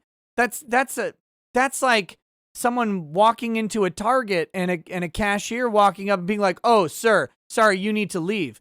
Like, you have to have a damn good reason. It better not be because he called you gay or a pedo or something. Like, get over it. That's the actual tough part of being speaking from experience. That is the tough part of being in the position of running the business. Okay? Is that mods are volunteers, and we love that people volunteer to do that type of stuff. So I certainly don't want to disrespect the mods, but at the end of the day, like it is your business. It's my business, right? It's Phil's business. And so if you were my mod and you were banning people because they made fun of you, I would not want you to be a mod anymore. One, I don't want you being made fun of for no reason. Two, I certainly don't want you banning people because of what they said. Now, I don't know what Phil's rules are. I'm sure his are different because I know he mutes people all the time. It's a different thing. That's fine. But for me, like if someone calls one of my mods a pedo and they ban them for the whole time, I want them to call them a pedo back. Like I want them to make fun of the other person. That's how I prefer they deal with it. I don't. And if all of my mods did that, I would eventually have no mods, and that'd be the way it goes. I'm not asking anybody to do this stuff. I'm not asking anyone. I would never put them in a position to do it.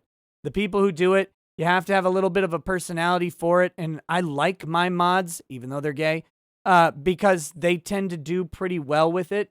But even sometimes they piss me off, and when they do, I tell them, and then we get over it because it's fine. But yeah, I get it. I get Phil's perspective here. I'm gonna say, just for this part. For the rest of it, I don't know. We're still reading.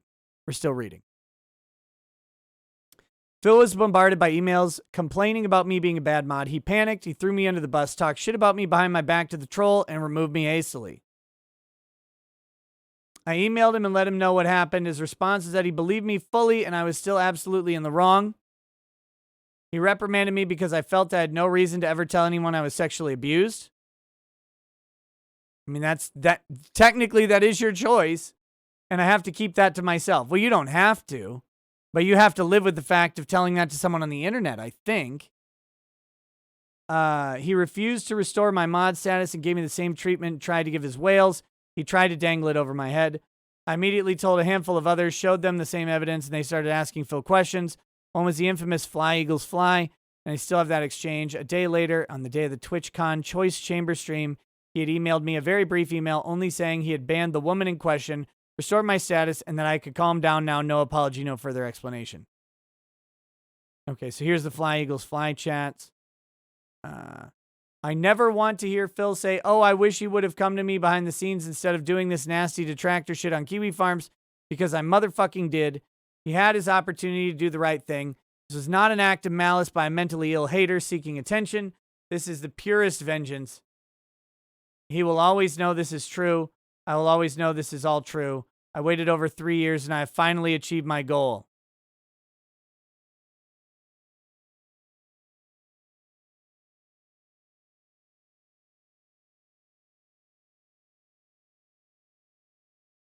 Let me, kind of cringe, bro.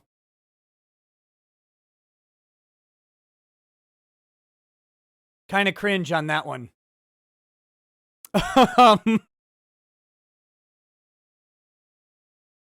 Okay. Here, we'll wrap this up right here. I need to dedicate this to... Oh, I don't care about... You're dedicating this to Alec Holikawa? Why? Why? That doesn't have anything to do with you. That's the gayest virtue signal I've ever heard. Okay. All right.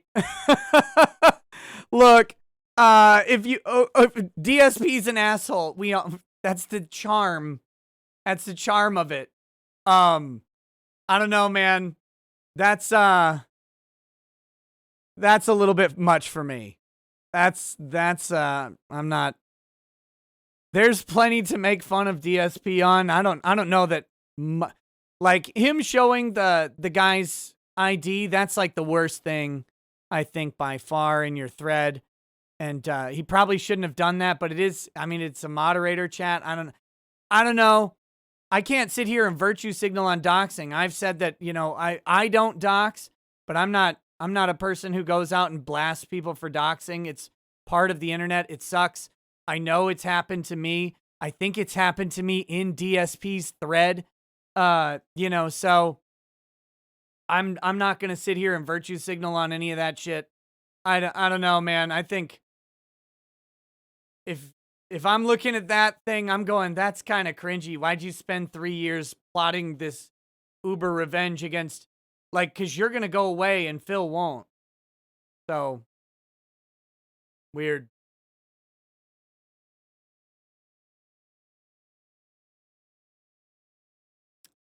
Okay.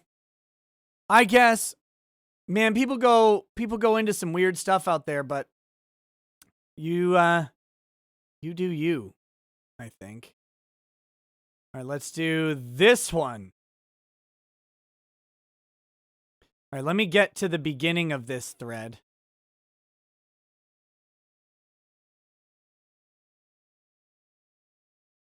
Well, let's start here.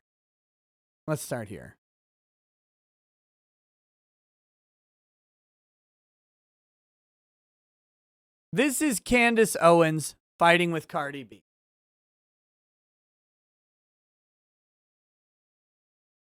This is Candace Owens fighting with Cardi B.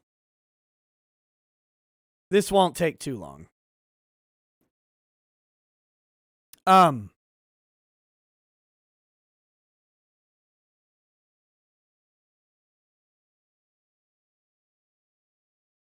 Candace Owens, we're starting with this one even though it's in the middle of the conversation because this is where Candace threatens to sue Cardi B, okay?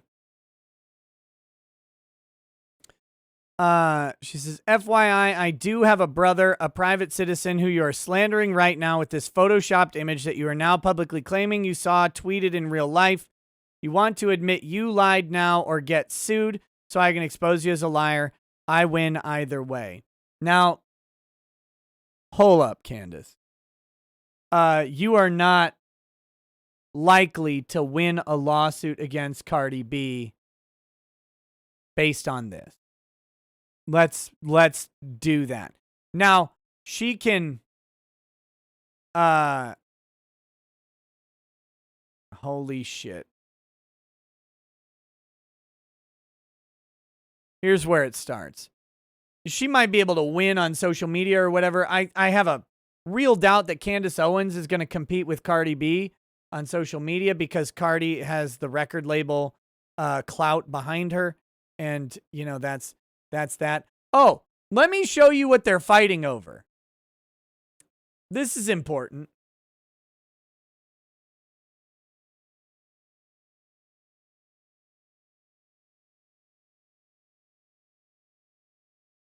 We got to get the proper context.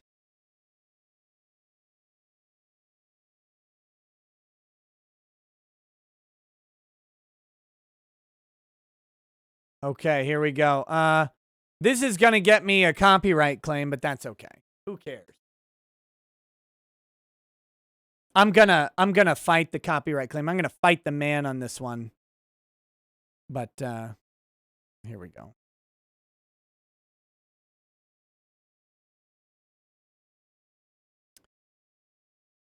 All right, so this was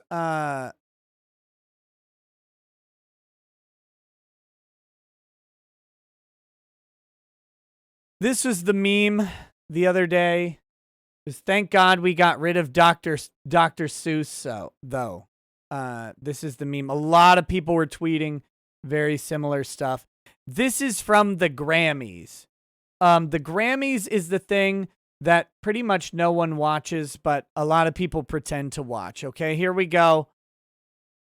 God, these people. This is less disgusting than these women in general. So here we go.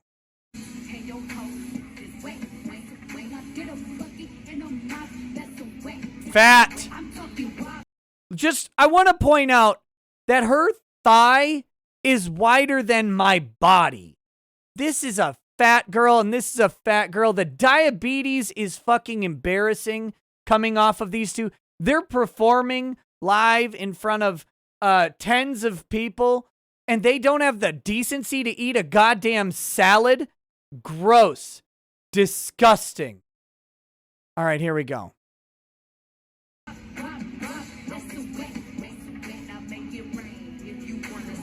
Ugh. Okay, so those two dough balls are done rolling around in the flour, and now we move over to this heifer preparing herself to be milked or whatever. Gross. Why is everybody fat now? What happened to hot people? What happened to hot people? Stop body shaming? Literally never. Never. What happened to attractive, thin, in shape, fit people? I don't want...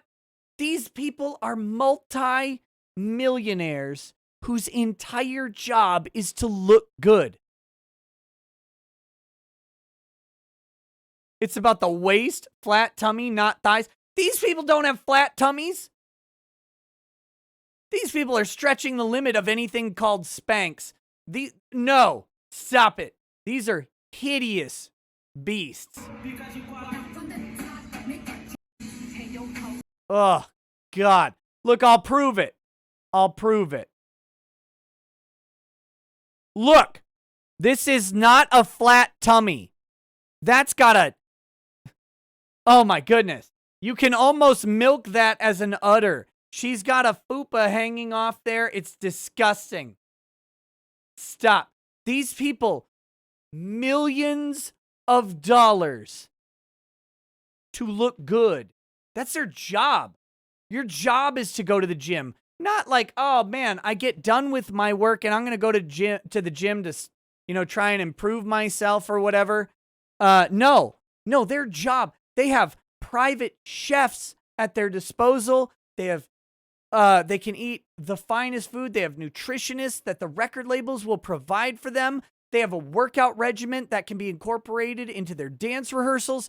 They have everything. Personal trainers paid for by the RIAA or by Sony or whoever, and they can't do anything? You're telling me, like, if your job was to look good, you wouldn't take a moment of pride in your body? Gross. Gross.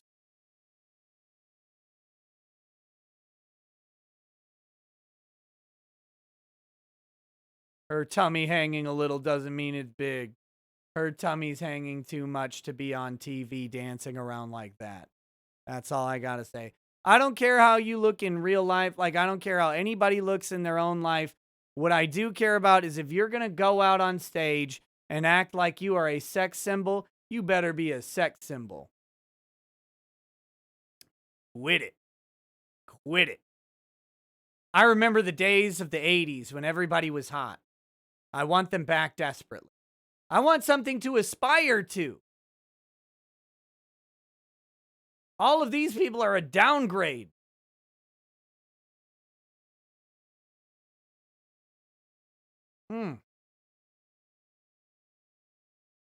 Will never catch me simping for Cardi B or anybody else. All right. Here we go. Candace Owens says millions of young girls follow you. At your best, you are self-deprecating and humorous. At your worst, you are naked, shoving your vagina into another woman's vagina while thrusting atop her. You are at your worst at the Grammy stage. Do better, I am Cardi B. Now let me do this, though. Look, I'm an equal opportunity hater. Candace Owens, just call her ugly and move on. Like, do better. Do better. Oh, Cardi B's supposed to be an inspiration. If Cardi B is not setting out to be an inspiration to young girls or whatever, then she's not to be held to the standard of being an inspiration to young girls. I don't like this play. I've never liked this play from the conservatives. Look, if someone is going out there and they're like, you know what I want to do? I want to inspire these young kids. I want to do this. I want to show them that there's hope. Okay, they're setting their own standards. They're doing that. If you want to go out in there, she's like, you know what I want to go and do? I want to shake my vaginal juices at someone else on the Grammy stage. I don't care about the kids at that point. I'm sorry. Like, that's on the Grammys. Nobody said the Grammys is a show about inspiring young female artists to thrust their vaginas at anybody else. Nobody claimed this. Nobody says that the Grammys is dedicated to forwarding the advancement of young children's dreams of becoming a pop dancer. Like, no one... Are we under any illusions about what the music industry is for women right now? Like, dude, is this still a question? Have we lost this? Like, I can tell you why I've watched music videos for a long time. And none of it was to be inspired to be a better dancer and to pursue my dreams of being a backup dancer in a music video. Literally none of it. Not a single bit of it. I can name videos that I would love to have come on MTV or MTV2 when I was younger, and I still remember those videos, and none of it was about inspiring me to do better. So let's stop this right now. I hate this line of questioning or argument from the conservatives. It is a holdover from the old conservative movement, and we need to stop. If people are setting themselves up as hypocrites, call them out as hypocrites, call them out on their hypocrisy all day, that's fine. But I don't think when Cardi B recorded Wet Ass Pussy that she was interested in furthering young girls' aspirations in STEM and dancing. Can we stop pretending that this is a thing? Like, please.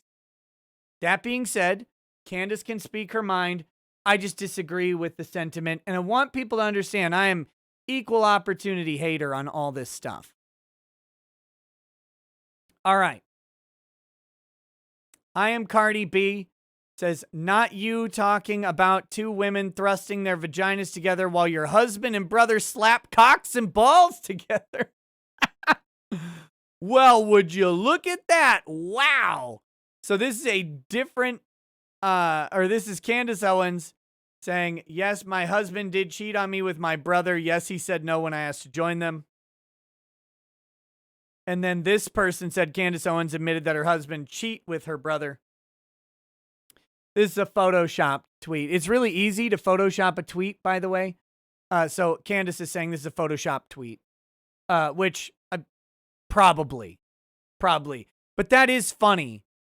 Like Cardi B, good job. That's funny. Should we look at what airbrush Cardi B looks like?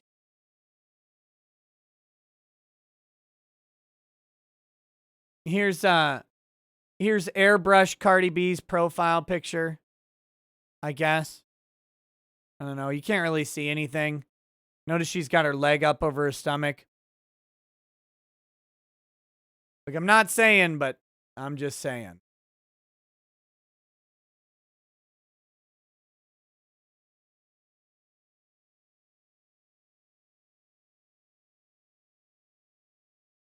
Okay. So then Candace responds, I'm literally laughing out loud. Literally. Cardi, my dear, that is clearly a Photoshop tweet. Only one of us has a husband that sleeps around. Whoa. Okay, now it's getting catty. And then finally, this wasn't Photoshopped. You was trending the whole day. Oh, Jesus Christ. I'm on Candace Owens' side now.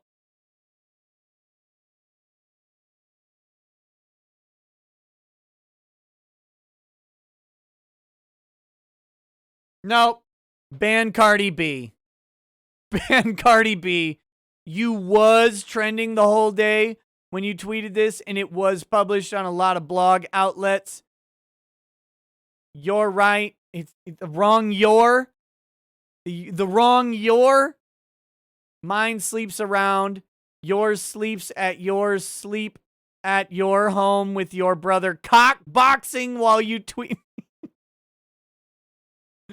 She's winning me back with cock boxing, but the rest of that tweet is abysmal. There are third graders with better Twitter skills. What is this? What is this? Someone get this girl an SAT.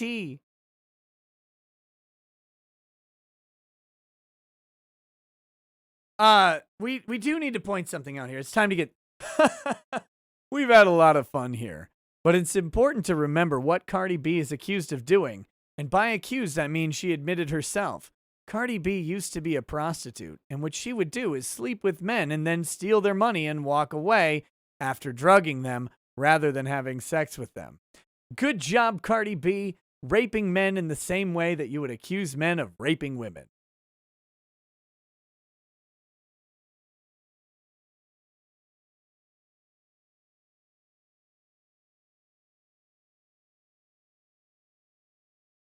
So let's point that out.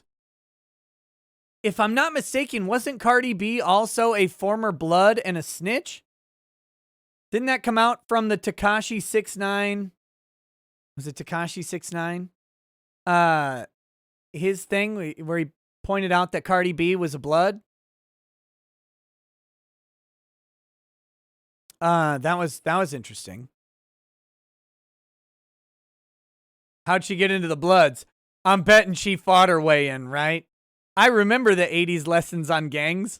I know how you get into gangs when you can't fight. Penetration. Okay, so now we're back to Candace Owens saying, FYI, I do have a brother, a private citizen, who you are slandering right now with this photoshopped image. You're now publicly claiming you saw tweeted in real life. Now, Cardi B has already established in this tweet that she's a moron. So, I think she could credibly say that she believed the tweet was real. You want to admit that you lied now or get sued so I can expose you as a liar? I win either way. This isn't going to go anywhere legally. This is two celebrities fighting, and two celebrities fighting never works. Oh God. Is this still going?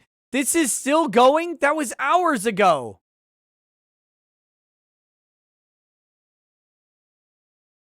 Okay, we gotta go. There's a little bit more.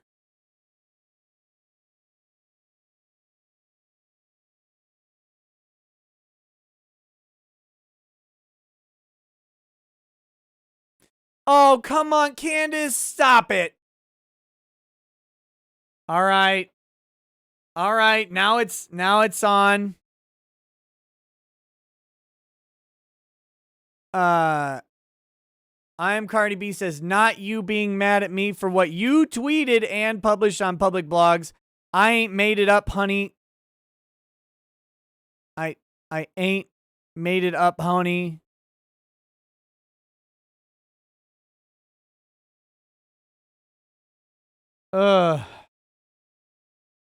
This looks like a random blog that seemed to have been dumb enough to have fallen for a Photoshop tweet. You tweeted that the Photoshop tweet was real and you saw it on a day that I was trending, which is a lie. You made that part up to help circulate a slanderous lie. Lord Flashheart says, just sue her already. Yes, just spoke with my family. I am 100% suing Cardi for that nonsense. You can't just start throwing out wild lies against private members of my family because you're upset someone called you out on your degenerate performance. I'll keep you all posted. Let me give you a little bit of non-legal advice, Candace. You don't file that lawsuit. Your brother needs to file the lawsuit. If you file it, you're a public figure and she gets a whole lot of chances to make fun of you. Your brother files it. It's way different. Different. Very, very different. You're going to lose this lawsuit most likely. But it'll be funny. Look, if Candace Owens sues Cardi B, we're going to cover that shit. Because there is a guarantee that this is going to get stupid.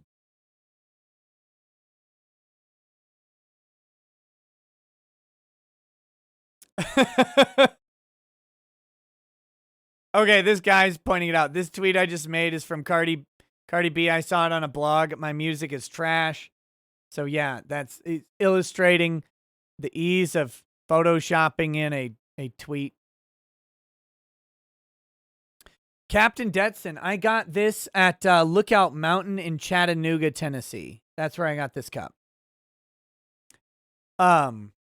But I think you can get them pretty much at anywhere that's like got nature and mountains involved.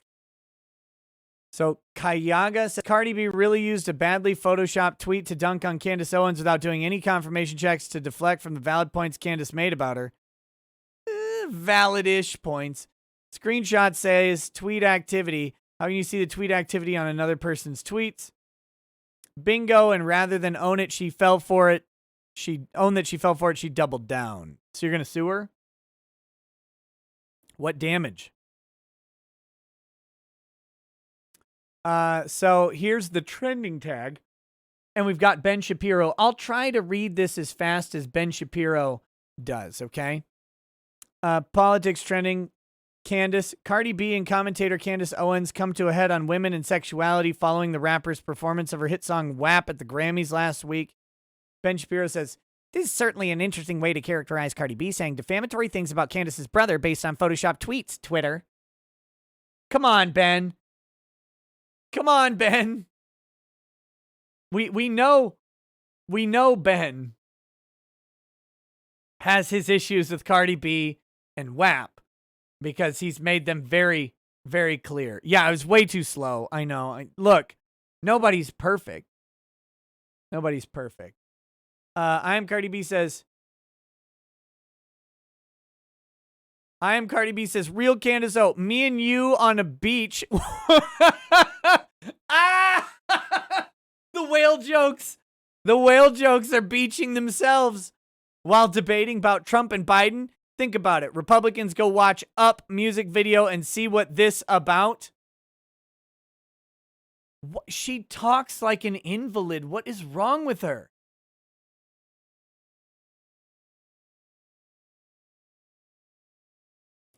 Tempting, but I'm thinking me and you in a courtroom debating defamation laws. What's around the corner? Heart, stop it. Stop it. Stop it. Watching real Candace O versus Cardi B is like watching a grad student versus a toddler in a spelling bee. I mean,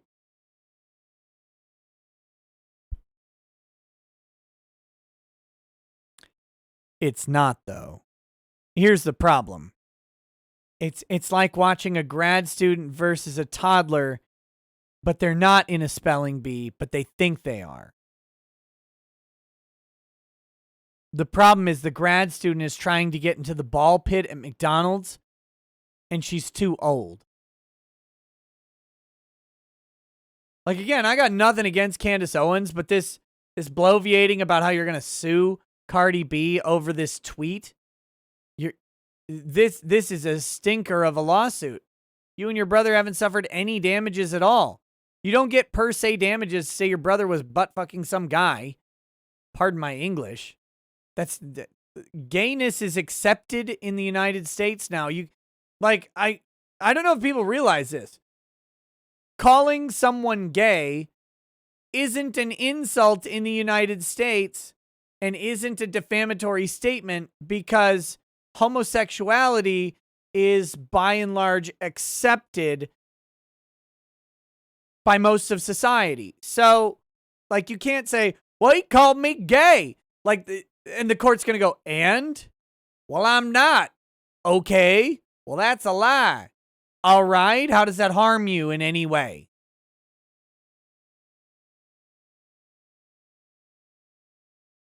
See, goody. Candace Owens' brother and her husband, that's just a beautiful open relationship or whatever.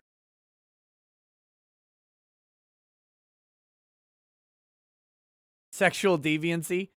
I mean, this is not going anywhere in a lawsuit. Infidelity is not a crime. So it's not per se defamatory.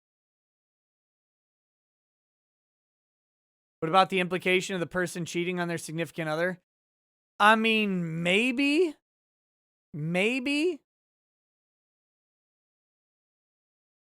We're talking really, really thin legal theories here.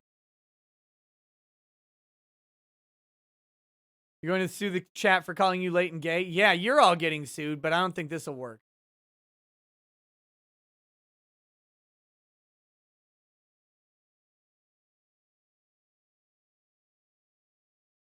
Anyway, here we go. What is this? What is this thing?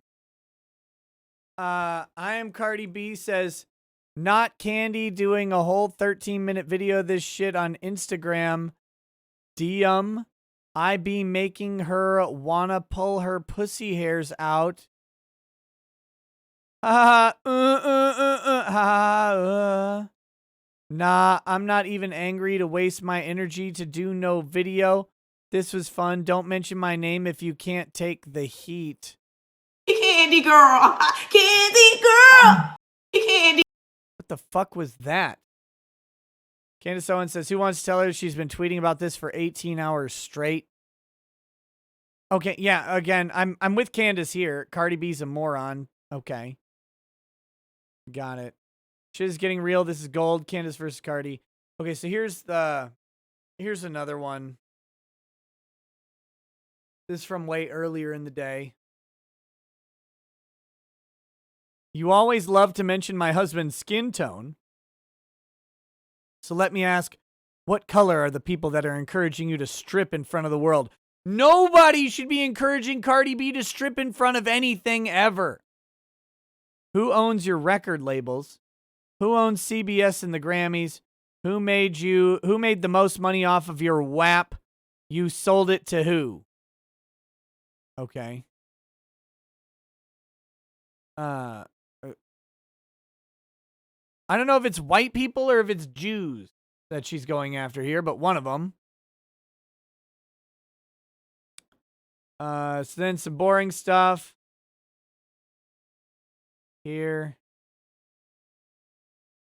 She has a show dropping on Friday.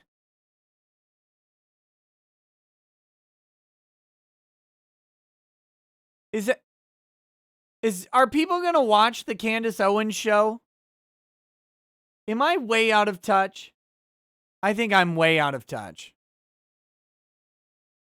I would never watch the Candace Owens show.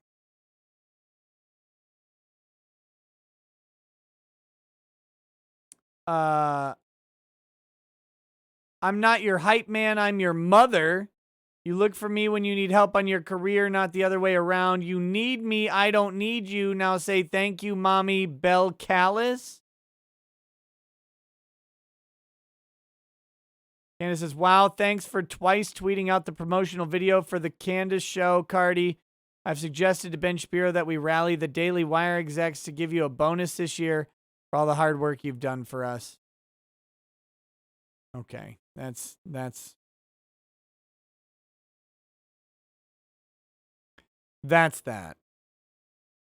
I don't.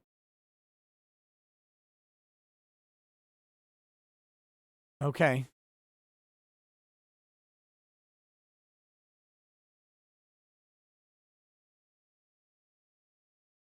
Nick, you have to watch the Candace Owens in order to cover it. I think I'd have to pay the Daily Wire. I don't really intend to do that.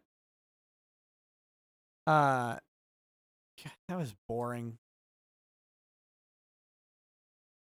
Okay. I got one more topic. This one's a little more serious. I just want to... This last one is a little bit different. This last one's a little bit different. This is Glenn Greenwald. I don't need these.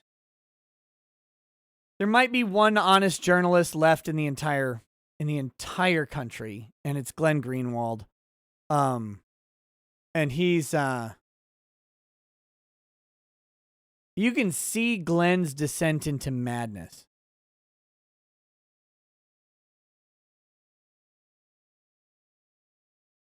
Over the past over the past year and a half.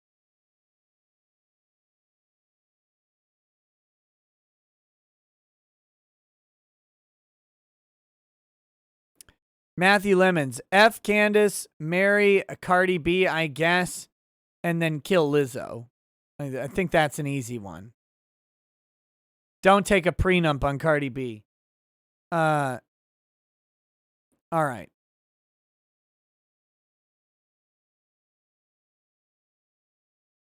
And when I say journalists, I'm talking about like the traditional notions of journalism. Glenn Greenwald is a recognized journalist. Andy Ngo does great work, but no, journalists aren't going to consider Andy Ngo a journalist. So I'm not denigrating Andy Ngo. I wouldn't want to be called a journalist in most contexts. Only when I'm defending something in court would I want to be called a journalist. Other than that, I would consider it defamatory or derogatory. So, but it's important to kind of recognize Glenn Greenwald and his descent into madness over the past year. It's been great. So he's quoting something here, and he says, this tweet is absolutely false. The tweet's been deleted. The report does not even mention the Hunter Biden laptop or the documents reported on, let alone allege that it came from Russia, let alone provide proof of this. This tweet is disinformation. This isn't really important. Where Glenn goes with this is more interesting. He has been railing on the media, their failure to cover the Hunter Biden laptop story, and also the misinformation that has been slung around in the wake of that story. So here we go. The MSNBC host who first spread this tweet subsequently acknowledged that upon reading the report, he sees that the tweet's claim is untrue because there's no mention of what it alleges. So Chris Hayes says, I'm just starting to read through the report, so not clear they're claiming the Hunter Biden laptop specifically came from the Kremlin definitively, but it's incredible that it's the same cast of characters. And just to review the basic rule of journalism and basic rationality once more, even if the U.S. security state had alleged the laptop came from Russia, minimally sane and sober people would not assume that's true absent evidence. This is what journalism skepticism means. So what happened was there was a story that the U.S. security, the Department of National Intelligence, I believe, suggested that Hunter Biden's laptop was a Russian op. That's not actually true. They did not say that the laptop came from the Kremlin or whatever, but that's the story that ran in major media. And so Glenn is saying, look, even if they had said that it came from the Kremlin, we shouldn't just trust the government because the government says stuff. Okay? Glenn says, for those who harbor reverence for U.S. government pronouncements, the only time it commented on the Hunter laptop was when the Department of National Intelligence said there was no evidence Russia was involved. That claim came from Brennan-led ex-CIA agents and was laundered by gullible U.S. media. Ratcliffe says no proof, but FBI probing for and tied to Biden laptop. So there's no proof of it at all. But he's saying that ex-CIA agents led by Brennan were the ones who created the false narrative that the Hunter Biden laptop was a Russian op. All right. He says, good to see this, but look at the first tweet with the false claim about Russia's involvement and see how widespread it is. And that guy has no incentive to delete it because the benefits of the retweets and increased followers are too sweet. So Chris Hayes says, deleted the above tweet because the DNI report doesn't mention the laptop. It just has Kalimnik and Durkak running around doing very similar things to what multiple reports say they were up to in 2016, what Durkak was very clearly doing in 2019 as well. Yeah, so of course, why would Chris Hayes delete anything? Deleted the above tweet. Why'd you make the tweet? You're a journalist. You're supposed to investigate the things before you tweet them. Even this guy's walkbacks and concessions are false. All these blue check marks, by the way, should be offensive to everybody. He can't admit he just made this up. He did. Usually they rely on the fact that reports like this are very long and people with other jobs don't have time to read them. This one is short. Take a look and see how casually they lie. So Patrick Tucker says, to be clear, the report doesn't expressly say that the entire laptop story as it was received by U.S. readers was from the Kremlin, only that several of the key figures, namely Durkach pushing the Hunter Burisma story, were in Kremlin employ. It doesn't expressly mention Hunter, but it does mention the names of several folks who we know to be the source of accusations against the Biden family. It says, this is why the biggest fucking scam in media right now are the disinformation units of NBC, CNN, and New York Times. Here's one of their stars who bravely tattles on 4chan teenagers, endorsing and spreading a blatant lie about an issue that actually matters, that everyone now sees as false. So, here's Patrick Tucker's original tweet. In case you're still wondering if the Hunter Biden's laptop story came from the Kremlin, the Office of the Director of National Intelligence new unclassified report says yes. But what we're seeing in reverse, obviously up above, is that it doesn't actually say that. And he's pointing out that Ben Collins retweets this. Okay? And we're getting down to where I think Glenn is right on some topics here. As I wrote today, and I think the key truth of U.S. media, the sectors of the media pretending to be most distraught about disinformation are, in fact, the most aggressive, prolific, and destructive disseminators of that disinformation by far. And he has a point. He has a publication here on Substack, which is where you can read Glenn Greenwald stuff. Now that he has resigned from The Intercept, the paper he created. By the way, that's a great story. Glenn Greenwald created The Intercept with some other people, and then he had to leave The Intercept because the board of editors demanded he edit his Hunter Biden laptop story prior to the election. They wouldn't let him tell the truth about the Hunter Biden laptop. So he had to leave. That's integrity, by the way. He left the paper he founded because they demanded that he alter the story for the election.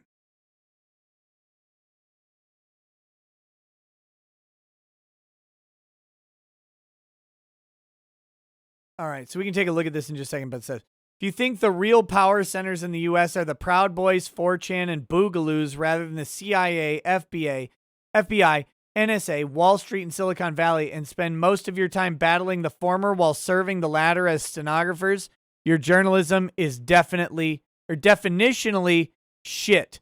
That is a phenomenal tweet. Let me just go ahead and toss that retweet out there. That is a phenomenal tweet right there. So real quick, here's his thing. I'm not going to go through this article because look at how long it is. Glenn does not write short articles on his Substack. It is several pages long. But we know this. We've actually talked about this in other contexts, believe it or not. This is how media operate.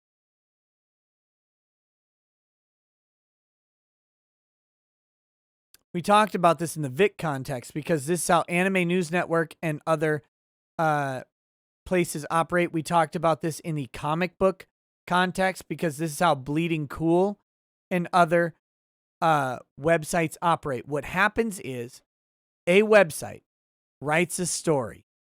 That story doesn't have to be true. They write the story. Okay?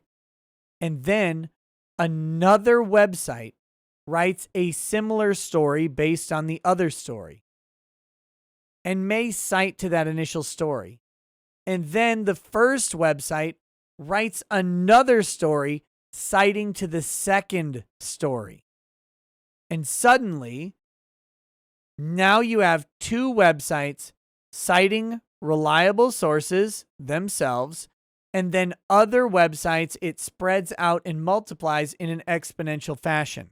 It spreads out, and then they all cite back to these stories, which have citations. They don't cite to the original story. They don't need to. They cite to the second and third stories, which are citing something else. And so they have created, effectively, a network of self-certification of facts. The facts that actually occurred don't matter because the facts are verified by multiple sources. Sven Sorensen says, this, by the way, is what caused Gamergate. Yes. Yes. That is how that's how it works. You want to spread disinformation. You create some insignificant source. It gets cited by someone. That secondary source is usually more reliable. It gets cited by a very reliable source.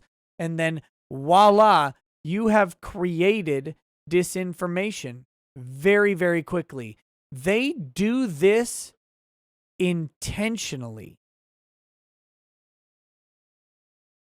They do this intentionally.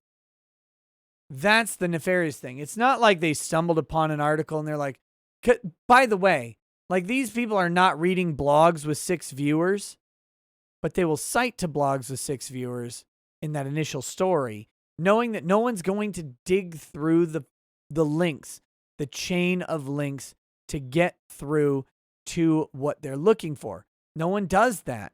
They just go, oh man, that was in some other publication. Okay. And it's accepted. That's what happened with Cardi B and Candace Owens. Somebody created a fake tweet. Some moron blogger picked it up and didn't realize it was a fake tweet. Cardi B justifies it being written in a publication as being official. That's all it takes. That's all it takes.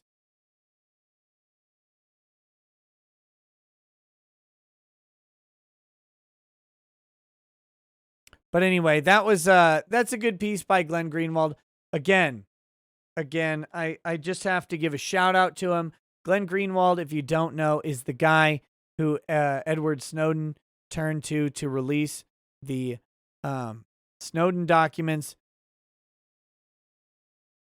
Very important to remember that the United States government, it took years, but the courts finally ruled that what they were doing in the documents that Edward Snowden released was unconstitutional and illegal. The government was breaking the law.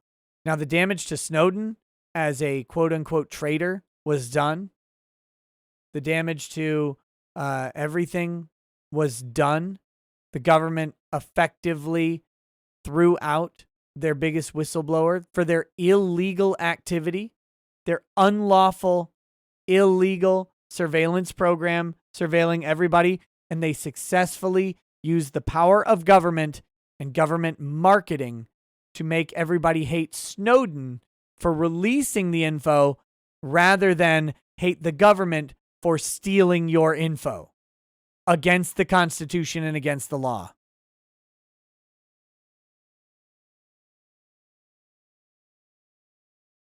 But he's the guy that Snowden trusted. That's why he's got some claim to fame.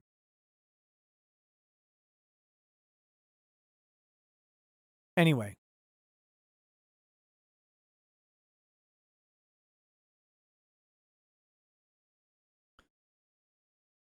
Did you see Michigan ruled absentee rules illegal? No, I did not. I have not looked into that. I know I got to check out Antrim County and stuff like that. I haven't looked into it yet, but it's, I'll be looking into it soon. All right. What I'm going to do is I'm going to go through the super chats that are here, and then we will wrap up. I will go over to Twitch for a little bit of gaming tonight.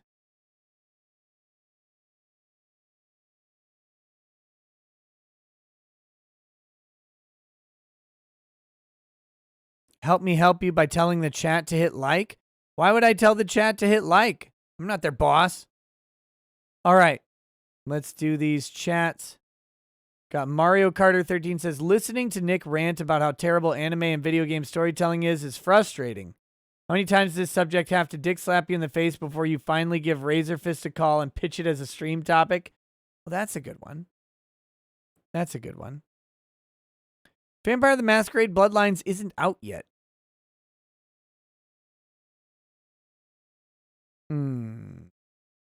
Crusader says, why did Mike Lindell hire Alan Dershowitz as a lawyer? Clearly should have hired Mike Vanderveen, Lord Esquire, the Big Peen. That guy did great work. Look, Dershowitz is brought on in an advisory capacity to talk about First Amendment issues because some people respect what Dershowitz has to say about the First Amendment. That's why.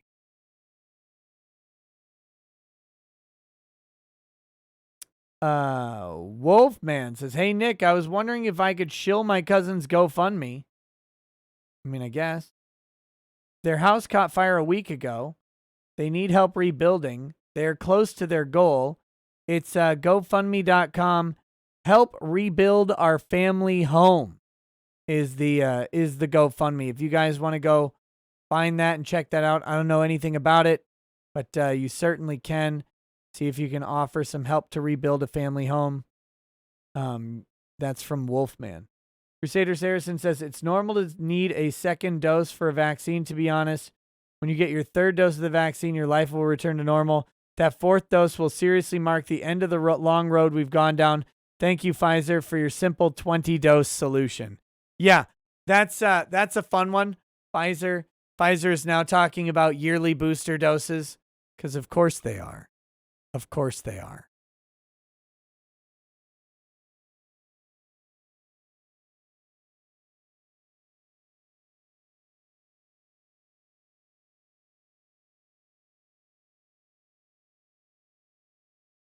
Oh, Bloodlines 1 you're talking about. Oh, the old one?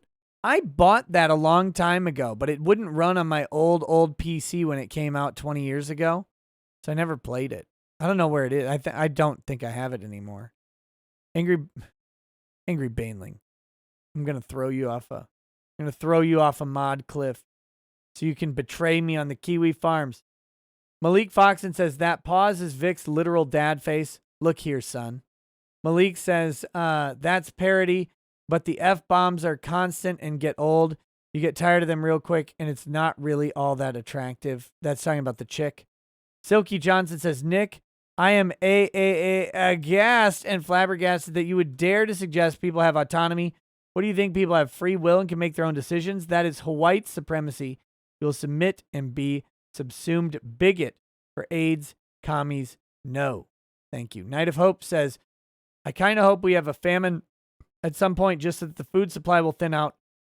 And the fat effing waste of skin like Cardi B will naturally starve out of the population. I would gladly skip meals for this pointless shit to disappear everywhere.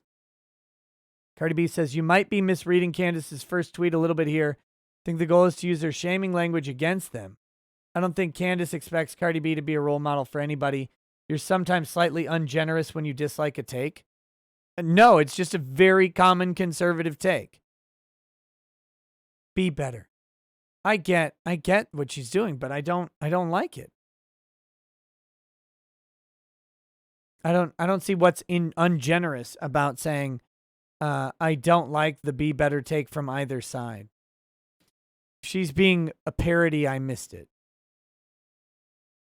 Night of Hope says, thing is, at a certain point, this shit turns to violence. If we can't communicate our values and counter the left in a legitimate fashion without it turning into a crying shitfest, we all eventually end up in the streets killing each other. Think we should have a little more gravity about the situation we're in. If the retards and welfare babies like Cardi B win, we're going to have breadlines and death camps within the century. Let's help figure out how to best go after these people. Yeah, it's not in a defamation lawsuit coming from Candace Owens. That's the point there. Bad Dragonite says, apparently Utah is now going to ban porn from all devices sold in the state, and Kentucky is making it illegal to insult cops in a way that makes them beat you. Pendulum swinging back is swinging in a retarded way. Well, you know, yeah. Yep. Night of Hope says, what I find a little disturbing is that we don't have any gravity about the situation we're in. Someone wants to carry water for your message, isn't doing it effectively. Maybe instead of just dunking on them, appeal to them to do a better job of it. I don't need to appeal to Candace Owens. She has 2.5 million subscribers or followers on Twitter. The platform's 1 billion times the size of mine. I don't need to worry about what she's doing. I disagree with. I'm not on a side. I don't know if that's not clear. I'm always on my side. Let's be very honest about that. But like, I generally agree with the Republicans. It doesn't mean I'm on their side or really want to help them. I certainly don't have any desire to help Candace Owens. I don't care about Candace Owens at all. Ben Shapiro says, I can recite all 50 states in 1 second. Yeah. So there you go. Thank you, Ben Shapiro, for that. Socialism is for Fig says, go to Memology 101 latest video by you sign off. It's weird as hell, please. Okay. Let's see. By the way, I love memology. If you're not subscribed to Memology 101, make sure you get subscribed to Memology 101. Let's take a peek at his video. Here we go.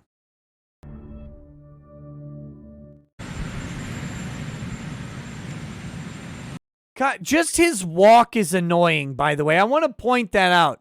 Joe Biden's walk is absurdly ridiculous.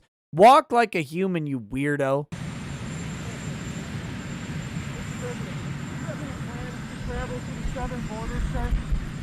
Not at the moment.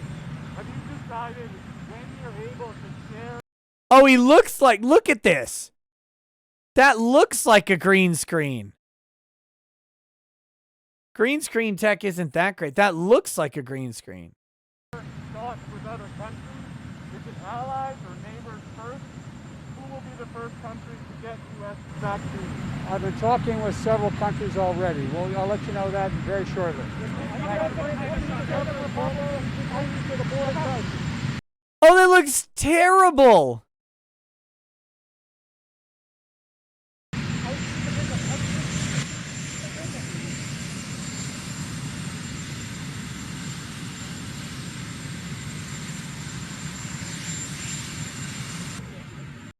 Uh-oh.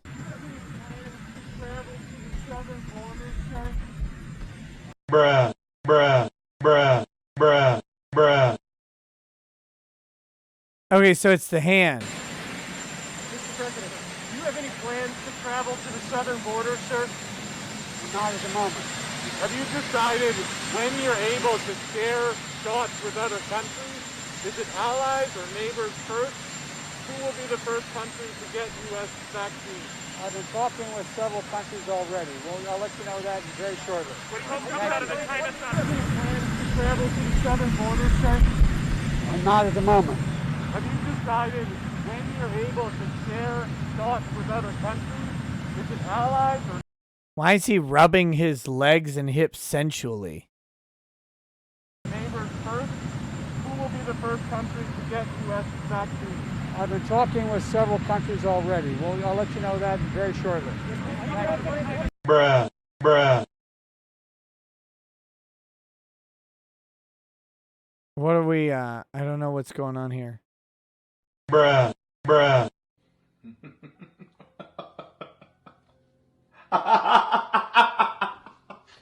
Oh, the reporters are green screened? I don't know. It looked weird all around, man.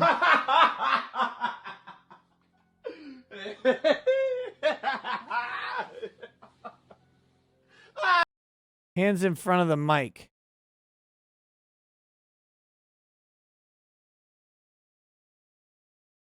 Is it allies or neighbors first? Who will be the first country to get U.S. vaccines? I've been talking with several countries already. Well, I'll let you know that very shortly. Bruh. Oh, shit. Yep. Here's his hand in front of the mic here. And you can see it right here. His hand is in front of the microphone. And then, whoops. Right here, his hand is in front of this microphone. Why? Why are you green screening in mics from 1978?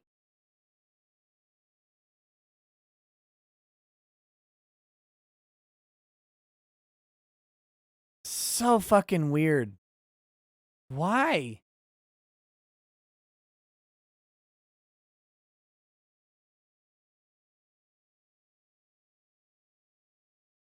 He walked past the boom mics because he's anxious and senile. It's not green screen. I mean, that looks like green screen there.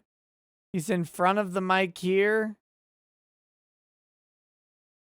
Bruh. Bruh.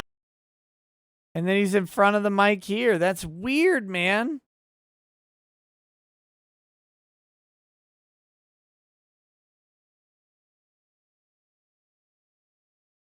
All right. Okay. Well, I don't know. Whatever reason they have to have that is strange. Don't care. I mean, it ultimately doesn't matter. It's just, it's weird.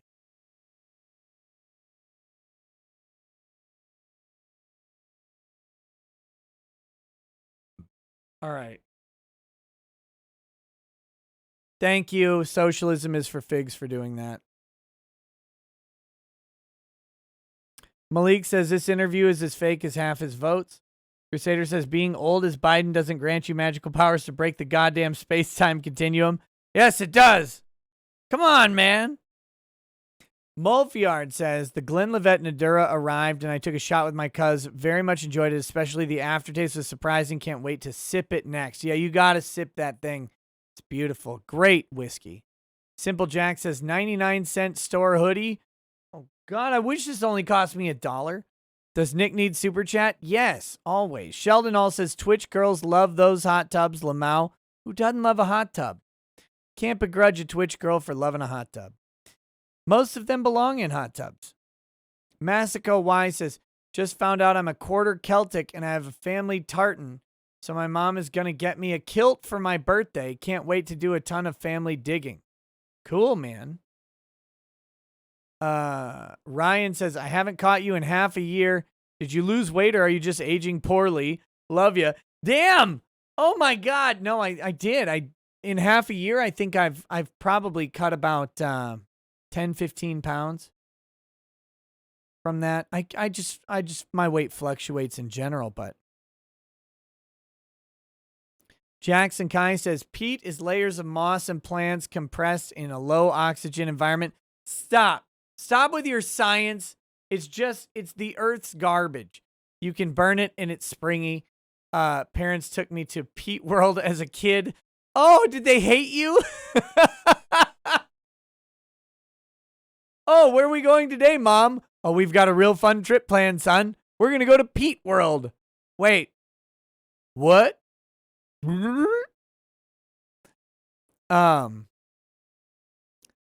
Twilight Dragon 3 says, Nick, I need you to read this super chat. Okay, I did. Crash Jester says, It's a Gundam was right. The world is burning. Let's memesterbate. Jimmy, thank you for the donation. Breck Nichols says, she says they can't afford it. Truth is, she's not worth it. True facts. Breck Nichols, that chick on Twitch is not worth it. Andrew Schaefer, thanks for the donation. Jackson Kai says, brother, get the flamer. The heavy flamer. Mario Carter 13 says, Joe Biden knows Smelly Melly because institutional sexism. Jackson Kai says, I can't tell if reading this is annoying to the judge or the best thing he's read all day, lol. He's going to probably just ignore it anyway. Ludwig World Order says, invite Bill on. We addressed this one earlier. Wolfgang Deo says, guys, Angry Baneling is a mod. He is gay. Mario Carter 13 says, Cardi B went from stripper to rapper to stripper. Angry Baneling says, I want a therapeutic 5-hour Drexel stream as reparation for being forced to watch that. Drexel 250% right about these twerking German shepherds. Joshua Vidrine says, in the words of the based Turkish man on the official podcast, fat shaming works. Who's the based Turkish man on the official podcast? Also, Allah took all the hot and bestowed it upon the world's femboys. No! Who's the based Turkish man? I was invited on the show by Kaya Orson. That guy was nice. Is he the based Turkish man? Oh, that's him. Cool. Kaya's a nice dude.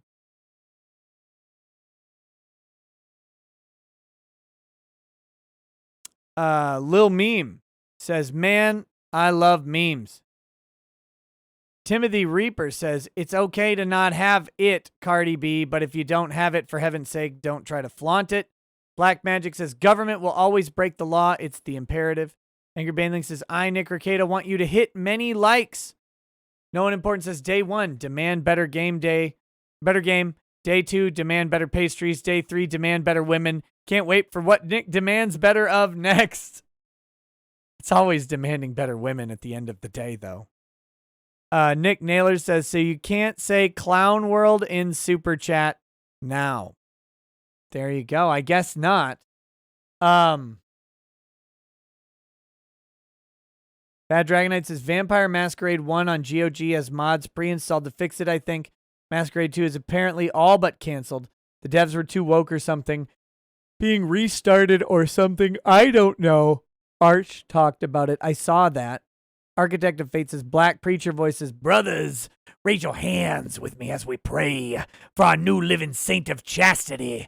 Brother Milo has forsaken his heathen ways of debauchery and sodomizing.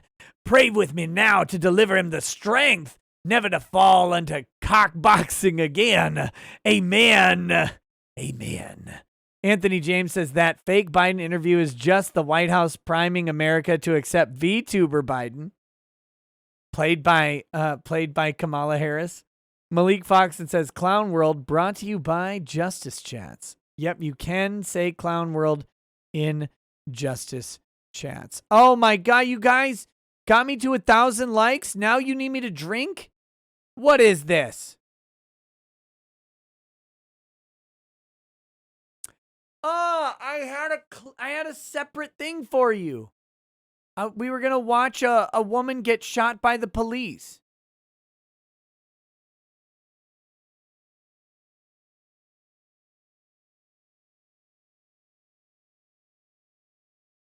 Do we want to watch someone get shot by the police before the show's over?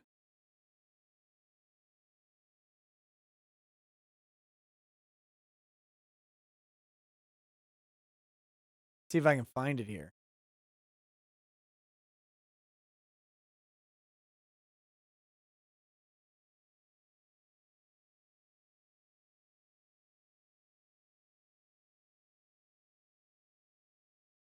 Here's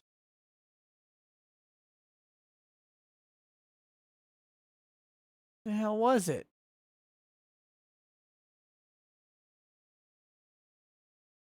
Is it Memphis?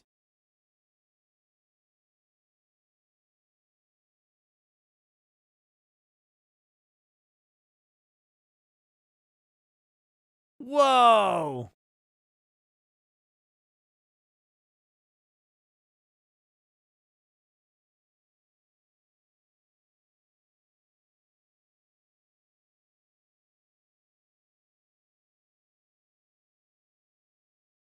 Nope. Why is it so hard to find this tweet that I just saw earlier in the day? Arrgh! Okay, let me see if I can find this.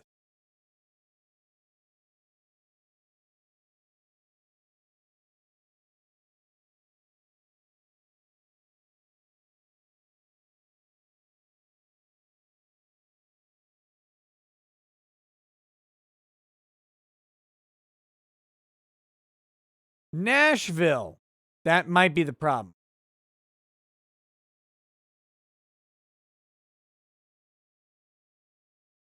Here we go.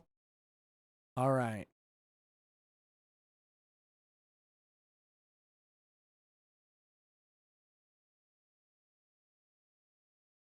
Here's my shot. Unfortunately, you can't see the shot. I'm sorry, but it's in there. I poured it.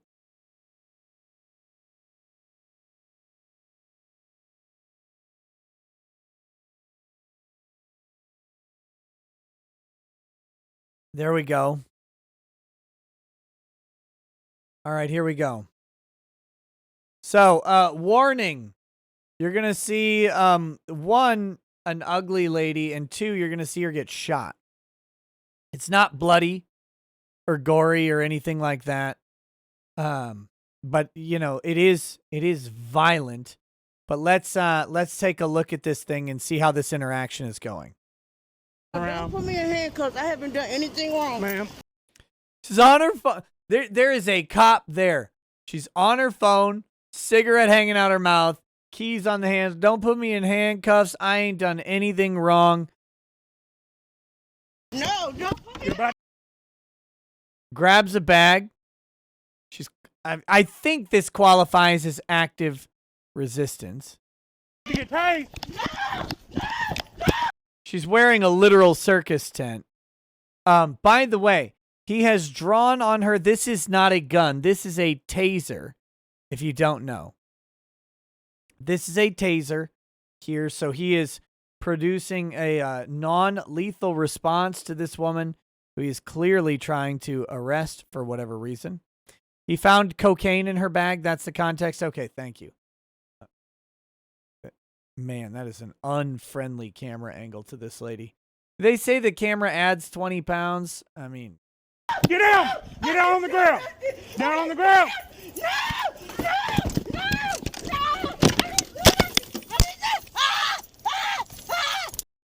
all right, so he got those taser leads on her. Those taser leads are in. She's getting that shock right now. Okay.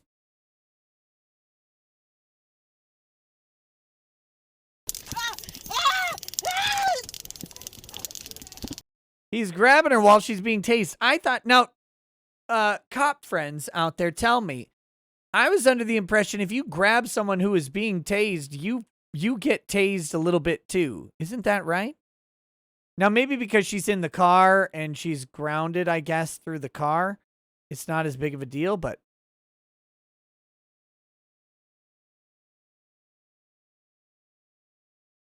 I've seen 3 people like locked arms all get tased at the same time.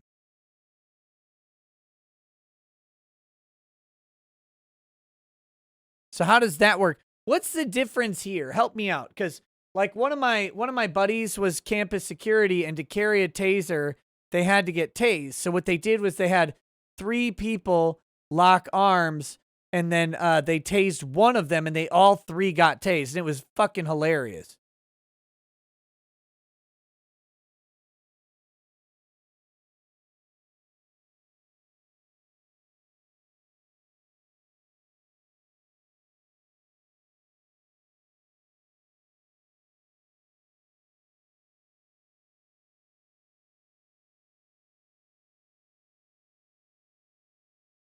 The 2 on the sides are not getting tased. They're holding the middle guy. I think they were all getting... I think the person on the side got tased. But I might not remember it. I don't know. Okay, so I'm just... Thank you for clarifying. Don't tell me what to do, People's Front of Canada. People's Front Hole of Canada. I'm going to play the video when I want. How do you people not realize this? Now I'm not going to do it. Now we're going to wait. Now we're going to wait until you're going to have to send me your docs that I definitely won't share with everybody for me to play the video.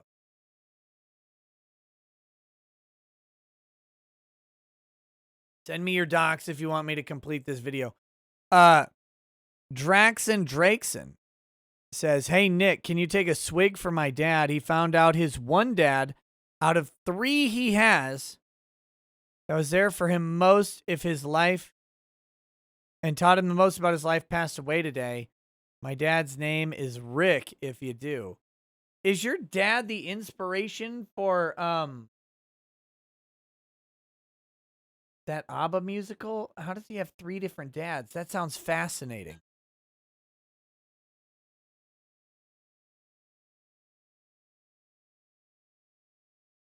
I really shouldn't drink this next shot, but I'm going to do it. Draxon Drakeson. To your dad, Rick. Rick was his name, right? Rick. To Rick, the loss of a father. It sounds like the truest father that he had in an interesting situation with different male role models in his life. Losing the most important one has got to sting a little bit. So cheers to you. Cheers to your dad. And cheers to Rick. Sounds like Rick was probably a stand-up guy. All right. Back to the video here. Help me! Help! Help! Help! I didn't do nothing. I didn't do nothing. Oh! Step out. He tased her that time. He must have missed with the leads or something. Because it looks like they're not very effective, but he put that thing on her shoulder. She shut up for just a minute. Bam! Put the gun down! Oh, so she's got a gun. I didn't see it. Let's go back just a second.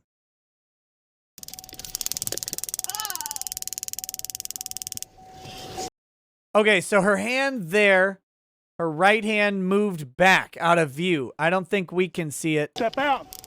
Ma'am! Put the gun down! Okay, so she's got a gun. I still haven't seen it, but... Put the gun down!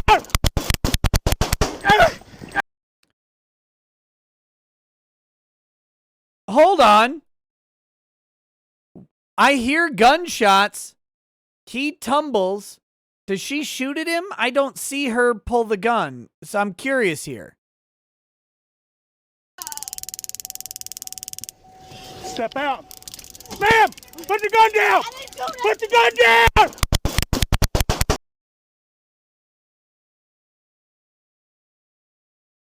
Where does she shoot? I mean, I believe it. I just don't see it. Where's the gun? Yeah, I heard he got shot. I'm not questioning the narrative here. Look at her right hand reach for. I saw her reach for it. I just can't see her point it at him. That's the problem. I'm not having a problem here. I know he got shot. I know he went to the hospital. He's out of surgery. He's okay. She's dead. I got it. I'm just trying to see it. I know this is the tough part of a cop job, right? This is the tough part. And this is the hard part as an observer to any police shooting is you've got to watch and try and figure out where the gun is. And this stuff all happens in real time for them. We get the benefit of pausing. I'm being deferential to the cop here. I just can't see the gun, but I do see the smoke. Yeah, I see the smoke too. I hear the shots coming before he pulls the trigger. Step out. Ma'am! Put the gun down! Put the gun down! Okay, so it must just be obscured by his hands here. It must be obscured by his hands. She must take that right hand and pull it down real quickly under her left arm and shoot before he fires at her. But this is obviously a good shoot. This is obviously a good shoot. He let's see. Breck says officer is supposed to use the A pillar and fire from behind in that situation. Makes her have to turn and buys officer time. Gotcha. I don't know what that means, but this is clearly a justified shoot. I'm not questioning it at all. It's an amazing piece of video because we can't see the gun. We know he's shot. Like, we know that happens. It happens before he shoots. He issues a warning. He's tried less than lethal efforts on her. Everything about this, is legally justified. He could have shot her earlier, frankly. He may have been able to shoot her when she grabbed her bag. He may have been able to shoot her when she got in the car. He didn't do those things. I'm glad he's okay. I'm really glad he's okay.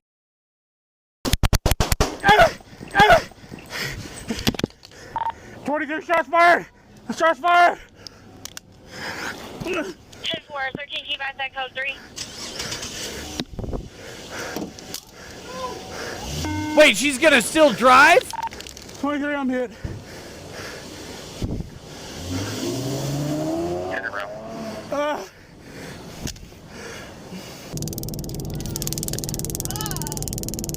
All right, we got dash cam footage here. Step out.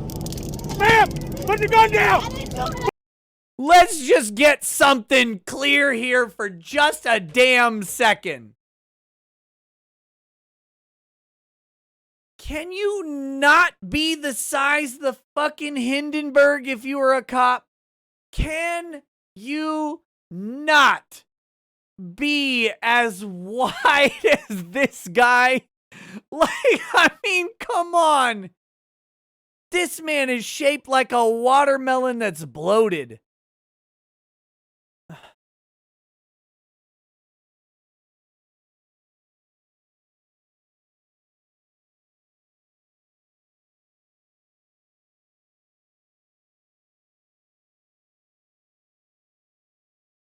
Shut the fuck up, Nick. Look, I want my cops to be in better shape than that. What if he's got to run down a perp? That man can't run down a Starbucks. I'm not confusing him with the door. This guy's huge. Supermodel cop. Look at this. The guy is egg-shaped. He's Dr. Robotnik. Dr. Rokopnik. That's the only reason he's still alive. That might be the only reason he got hit.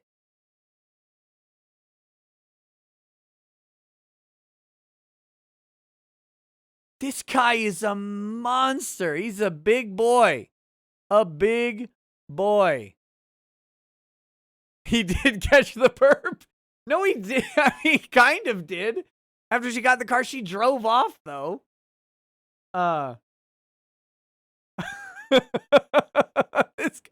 This guy is wide. Look, again, now, I'm not one to I am one to body shaming. I am one to body shame. But if I'm a cop, which I am not, if I'm a cop, though, I feel like I wouldn't want to be 300 pounds.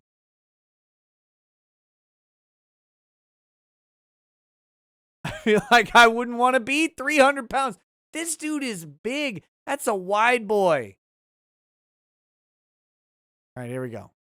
Put the gun down! Put the gun down! I'm not confusing him with the door, folks. Look at the size of this guy. That is a ham. His head is the bone. It's like a comedy ham sticking out there. What is... She is giant. Officer Chungus.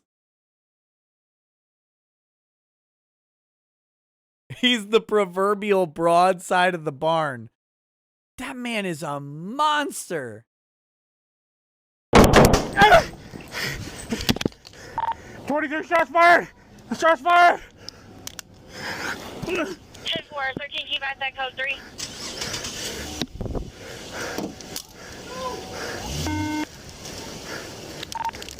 I'm hit.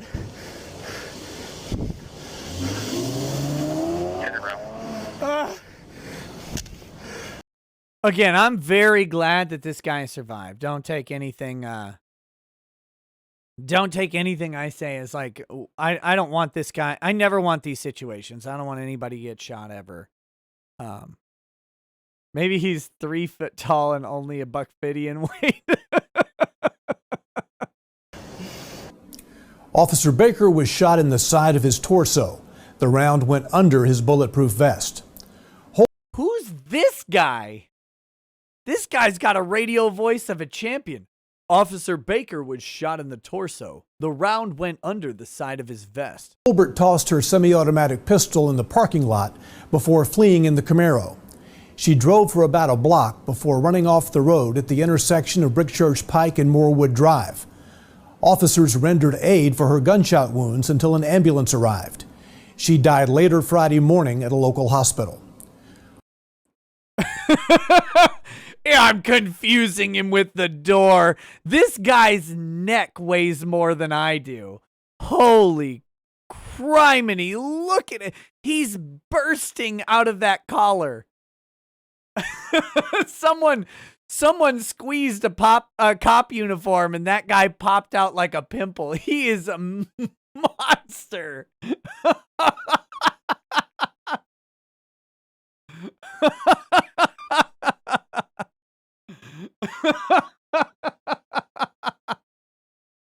Officer Baker is in stable condition after undergoing surgery. In the coming days, the Tennessee Bureau of Investigation and the Davidson County District Attorney's Office will continue to investigate. Well, that's an easy investigation. She pulled a gun and fired first. I mean, that guy was fully justified. There's nothing that guy did wrong. That guy is just fine. I am really glad. Look, you'll hear me a lot of times shit on cops on the show. It's part of the show. I'm a defense attorney. I have bad interactions with some cops. I've had cops lie on the stand. knowingly lie on the stand, provably lie on the stand, not just my little thoughts on it. I've had them lie on the stand. I've had them pull some bullshit to get search warrants. That's part of the game. I never want a single cop to go home in a body bag ever. Ever. For that matter, I don't want a perp to go home in a body bag either. But look, a cop is entering into the service of his community. I never want that guy or lady to go home in a body bag. I want people to go home at the end of the day. So as much as you'll hear me shit on cops from time to time, this one, the guy did everything right. Or shouldn't say everything right.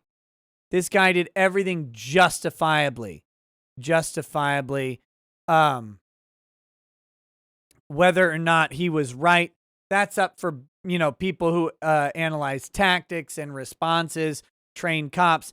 I'm not that guy. I'm not going to tell you if he used proper technique, if he fired at the appropriate time. I can tell you that his actions are 100% justified here. So, good job, that guy. Living through the encounter, very, very important. Glad to see so. Hopefully he and his family get through this. And to put one more thing on it, he had to shoot and kill a lady, and that's not something that's easy. That's something that we don't normally you don't identify with that. Most people have not shot and killed someone else. And so hopefully he's able to get through that, and triple hopeful that in the current political climate, bad pieces of shit from organizations like Black Lives Matter and Defund the Police and Antifa don't go after this guy and try and hassle him for what was obviously a justified shoot, where he gave way more deference than was probably even necessary. And he seems like he really did everything right there. And by the way, that guy was fully justified to get up and start shooting again into the driver's side of that car. The second she turned that car on, he could have gotten up. He was up on his knees. He could have drawn his gun and fired into the driver's side windshield. If he had a shot on it, he could have done that. He would have been okay to do that, because she's a felony suspect who fired on an officer fleeing in a vehicle. She's a danger to people around. She's a danger to him. She's a danger to the moment she starts that car, by the way, she's a danger to him, because she could have driven right over his big ass and killed him with the Camaro. She didn't do that, thank goodness, but he was fully justified in shooting. But he was too winded from getting Sam DVX, damn it. I'm trying to be serious here and you're making jokes. But he was fully justified. He could have gotten up and shot. Now, he's been shot. He's hurt. He's winded. He had a high adrenaline situation. He's probably in shock. I'm not saying he did anything wrong. I'm saying he could have gone farther. He absolutely could have gone farther.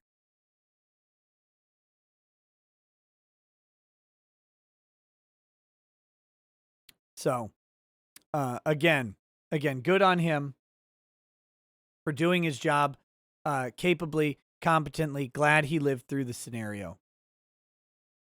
Draxon Drakeson says, Grandma divorced and remarried a few times when Dad was young and growing up, hence the multiple dads. Also messed up on names, my bad. My dad's name is Rick, but Grandpa was what we called Grandpa Holabach.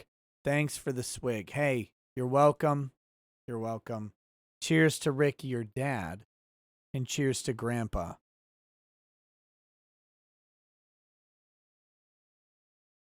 He would have killed that car if it hit him. Angry Baneling, trust me, I'm enjoying the liquor in this opaque cup. It's beautiful.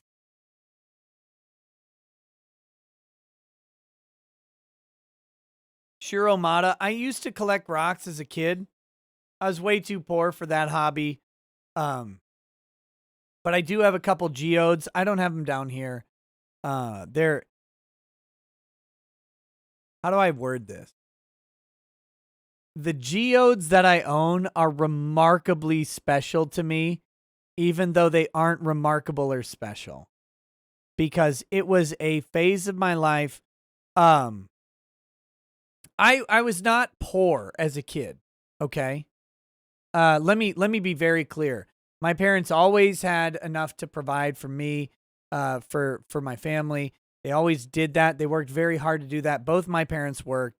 And we grew up in a poor area of Houston, not because it was supposed to be poor, but because it ended up being poor. And then we moved to Minnesota. Part of what my parents did for me as a kid was they allowed me to control my financing. So I would earn money through doing chores or whatever it was. I would earn money and then I would save it. And I would combine that with money that I got from relatives for birthday or Christmas or whatever. And I would save up money and I would buy stuff. All right. So the things that I had as a kid, a lot of times, the big expensive things, anything around $100 through the 80s and 90s is what I consider expensive. Okay. let's be very clear here. The things that were around $100 to $200 or whatever it was were products of me saving my money that I got from chores, birthday, and Christmas, putting that down into something. Geodes were something that I had as a hobby very briefly. So I have a couple small geodes that I spent between $50 and $100 on each one of them.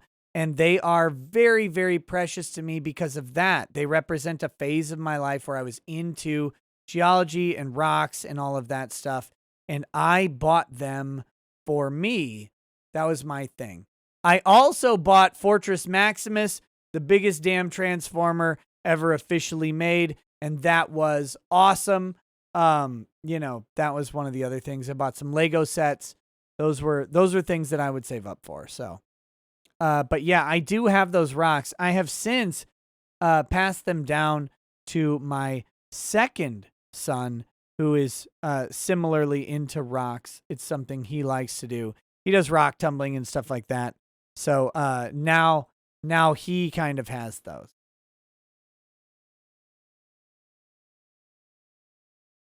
Omega Supreme was nowhere near the size of Fortress Maximus, by the way.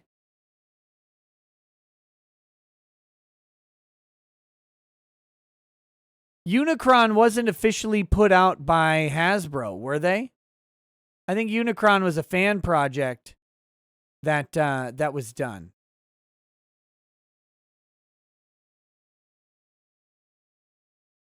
I don't have that Fortress Maximus anymore, unfortunately.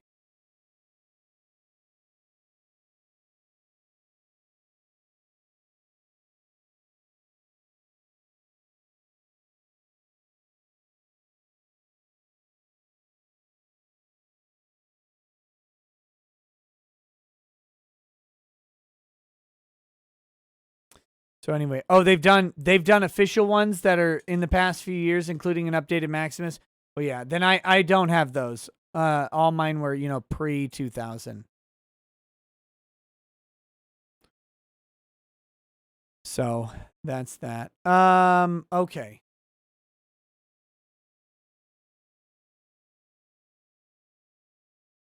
All right, back to the super chats here. Sushi Joe says Clown World, all one word. Classical Positioning says if I Googled something violent in relation to an elected official, can that be magically picked up and used against me even if I don't say a word? Dude, I would do that in incognito mode or even Tor. Google's getting sued for tracking you through incognito mode, by the way. So Google apparently, like all your porn habits, Google knows them. Super Dude says it's all about the completion of the circuit. Nate Walking says always sad when you see fat on fat crime. Loreddit Silver member says I was surprised Locals had an app and it seems actually good. Dude, Locals is cool. Very rarely are us conservatives allowed something nice like that, so I'm kind of excited now, lol. Signing up after the show. Locals is cool. It's like, I describe it this way. If you combine Patreon with a private Facebook group, you basically have Locals. Its functionality seems good. You can upload video, you can upload files, you can upload You can upload audio.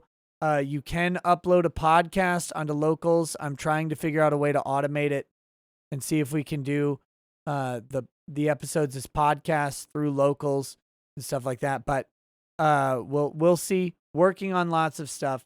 It's actually a cool app. And let me just be very clear. The main reason I went to Locals is really, really simple. Locals reached out to me and worked with me. They offered to work with me. They offered to work with my Discord admin who does some coding and stuff like that.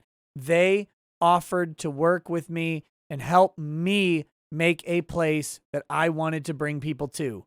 I have been a significant creator on Patreon for 3 years.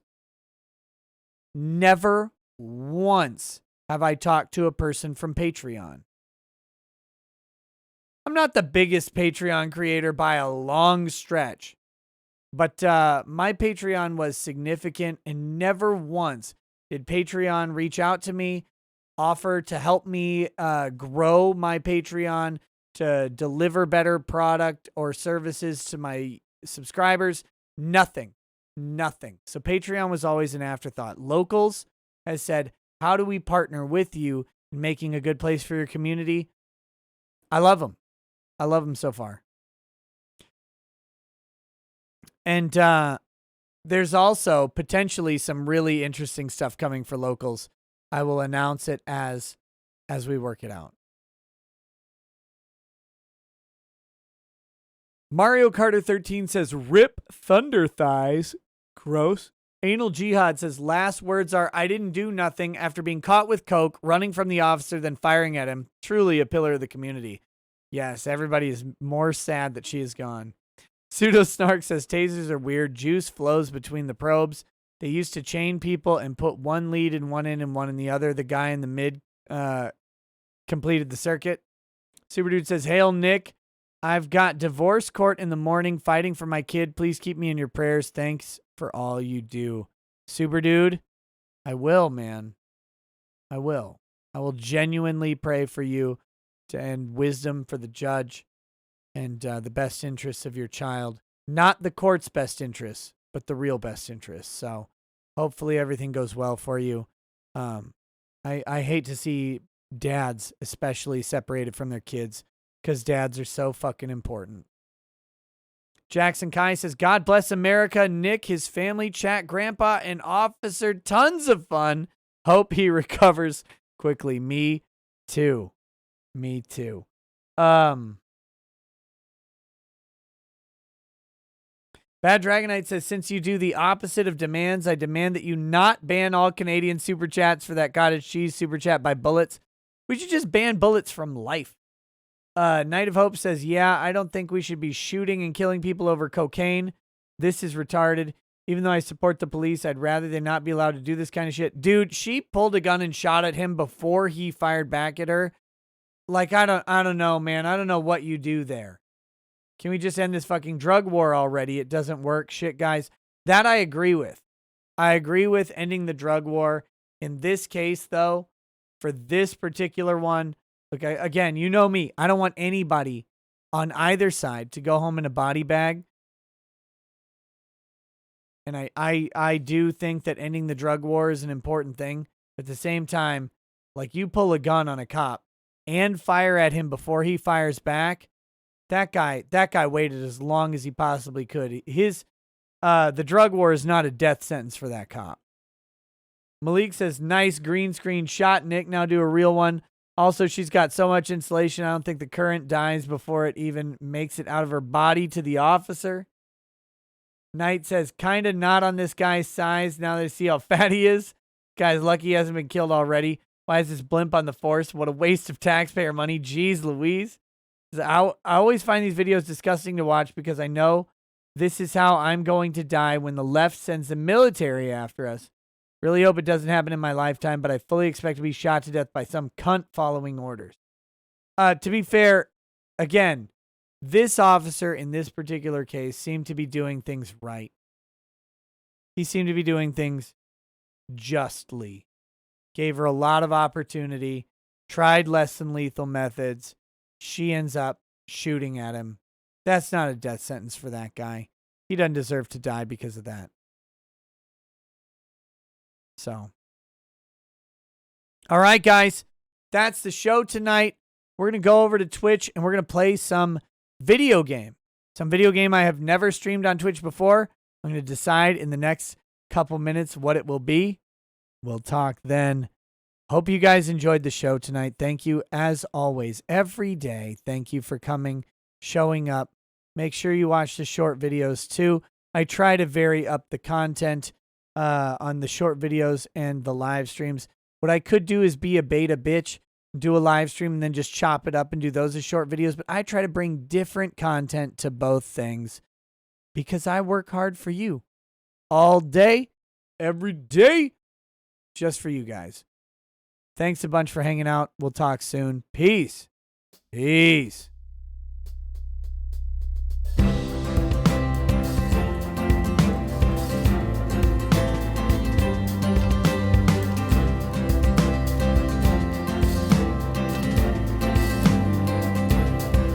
Oh, he drinks a fair bit, but you realize that it just helps get his noggin jogging along. With his glass by his side and his kids asleep tight, we'll hear some lost-plaining tonight.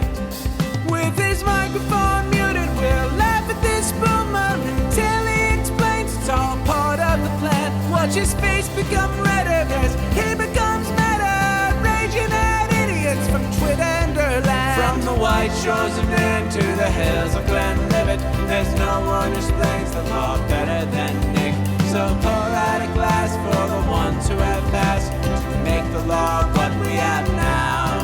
Oh, his lady is fair, and she handles herself with the grace of one who has borne many children. As the wife of a lawman, she makes sure that he has the time and the place to provide for them there. So pour out an ardbeg, a bow, more of Lafroig. The spirits flow as the ones who get unemployed. So pour out a glass for the tea post on Twitter as we hear lost-plaining tonight.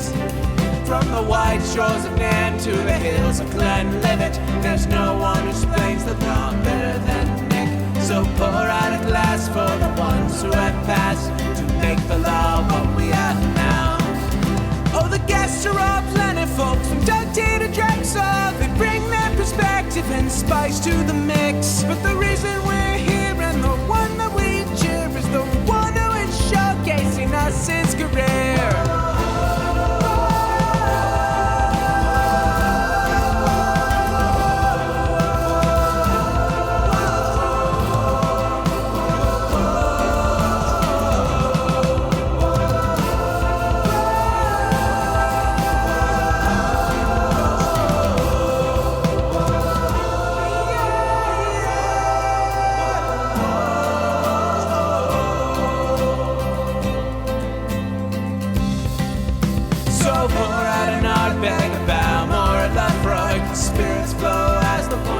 Get unemployed. So pour out a glass for the tea post on Twitter as we hear lost-plaining tonight.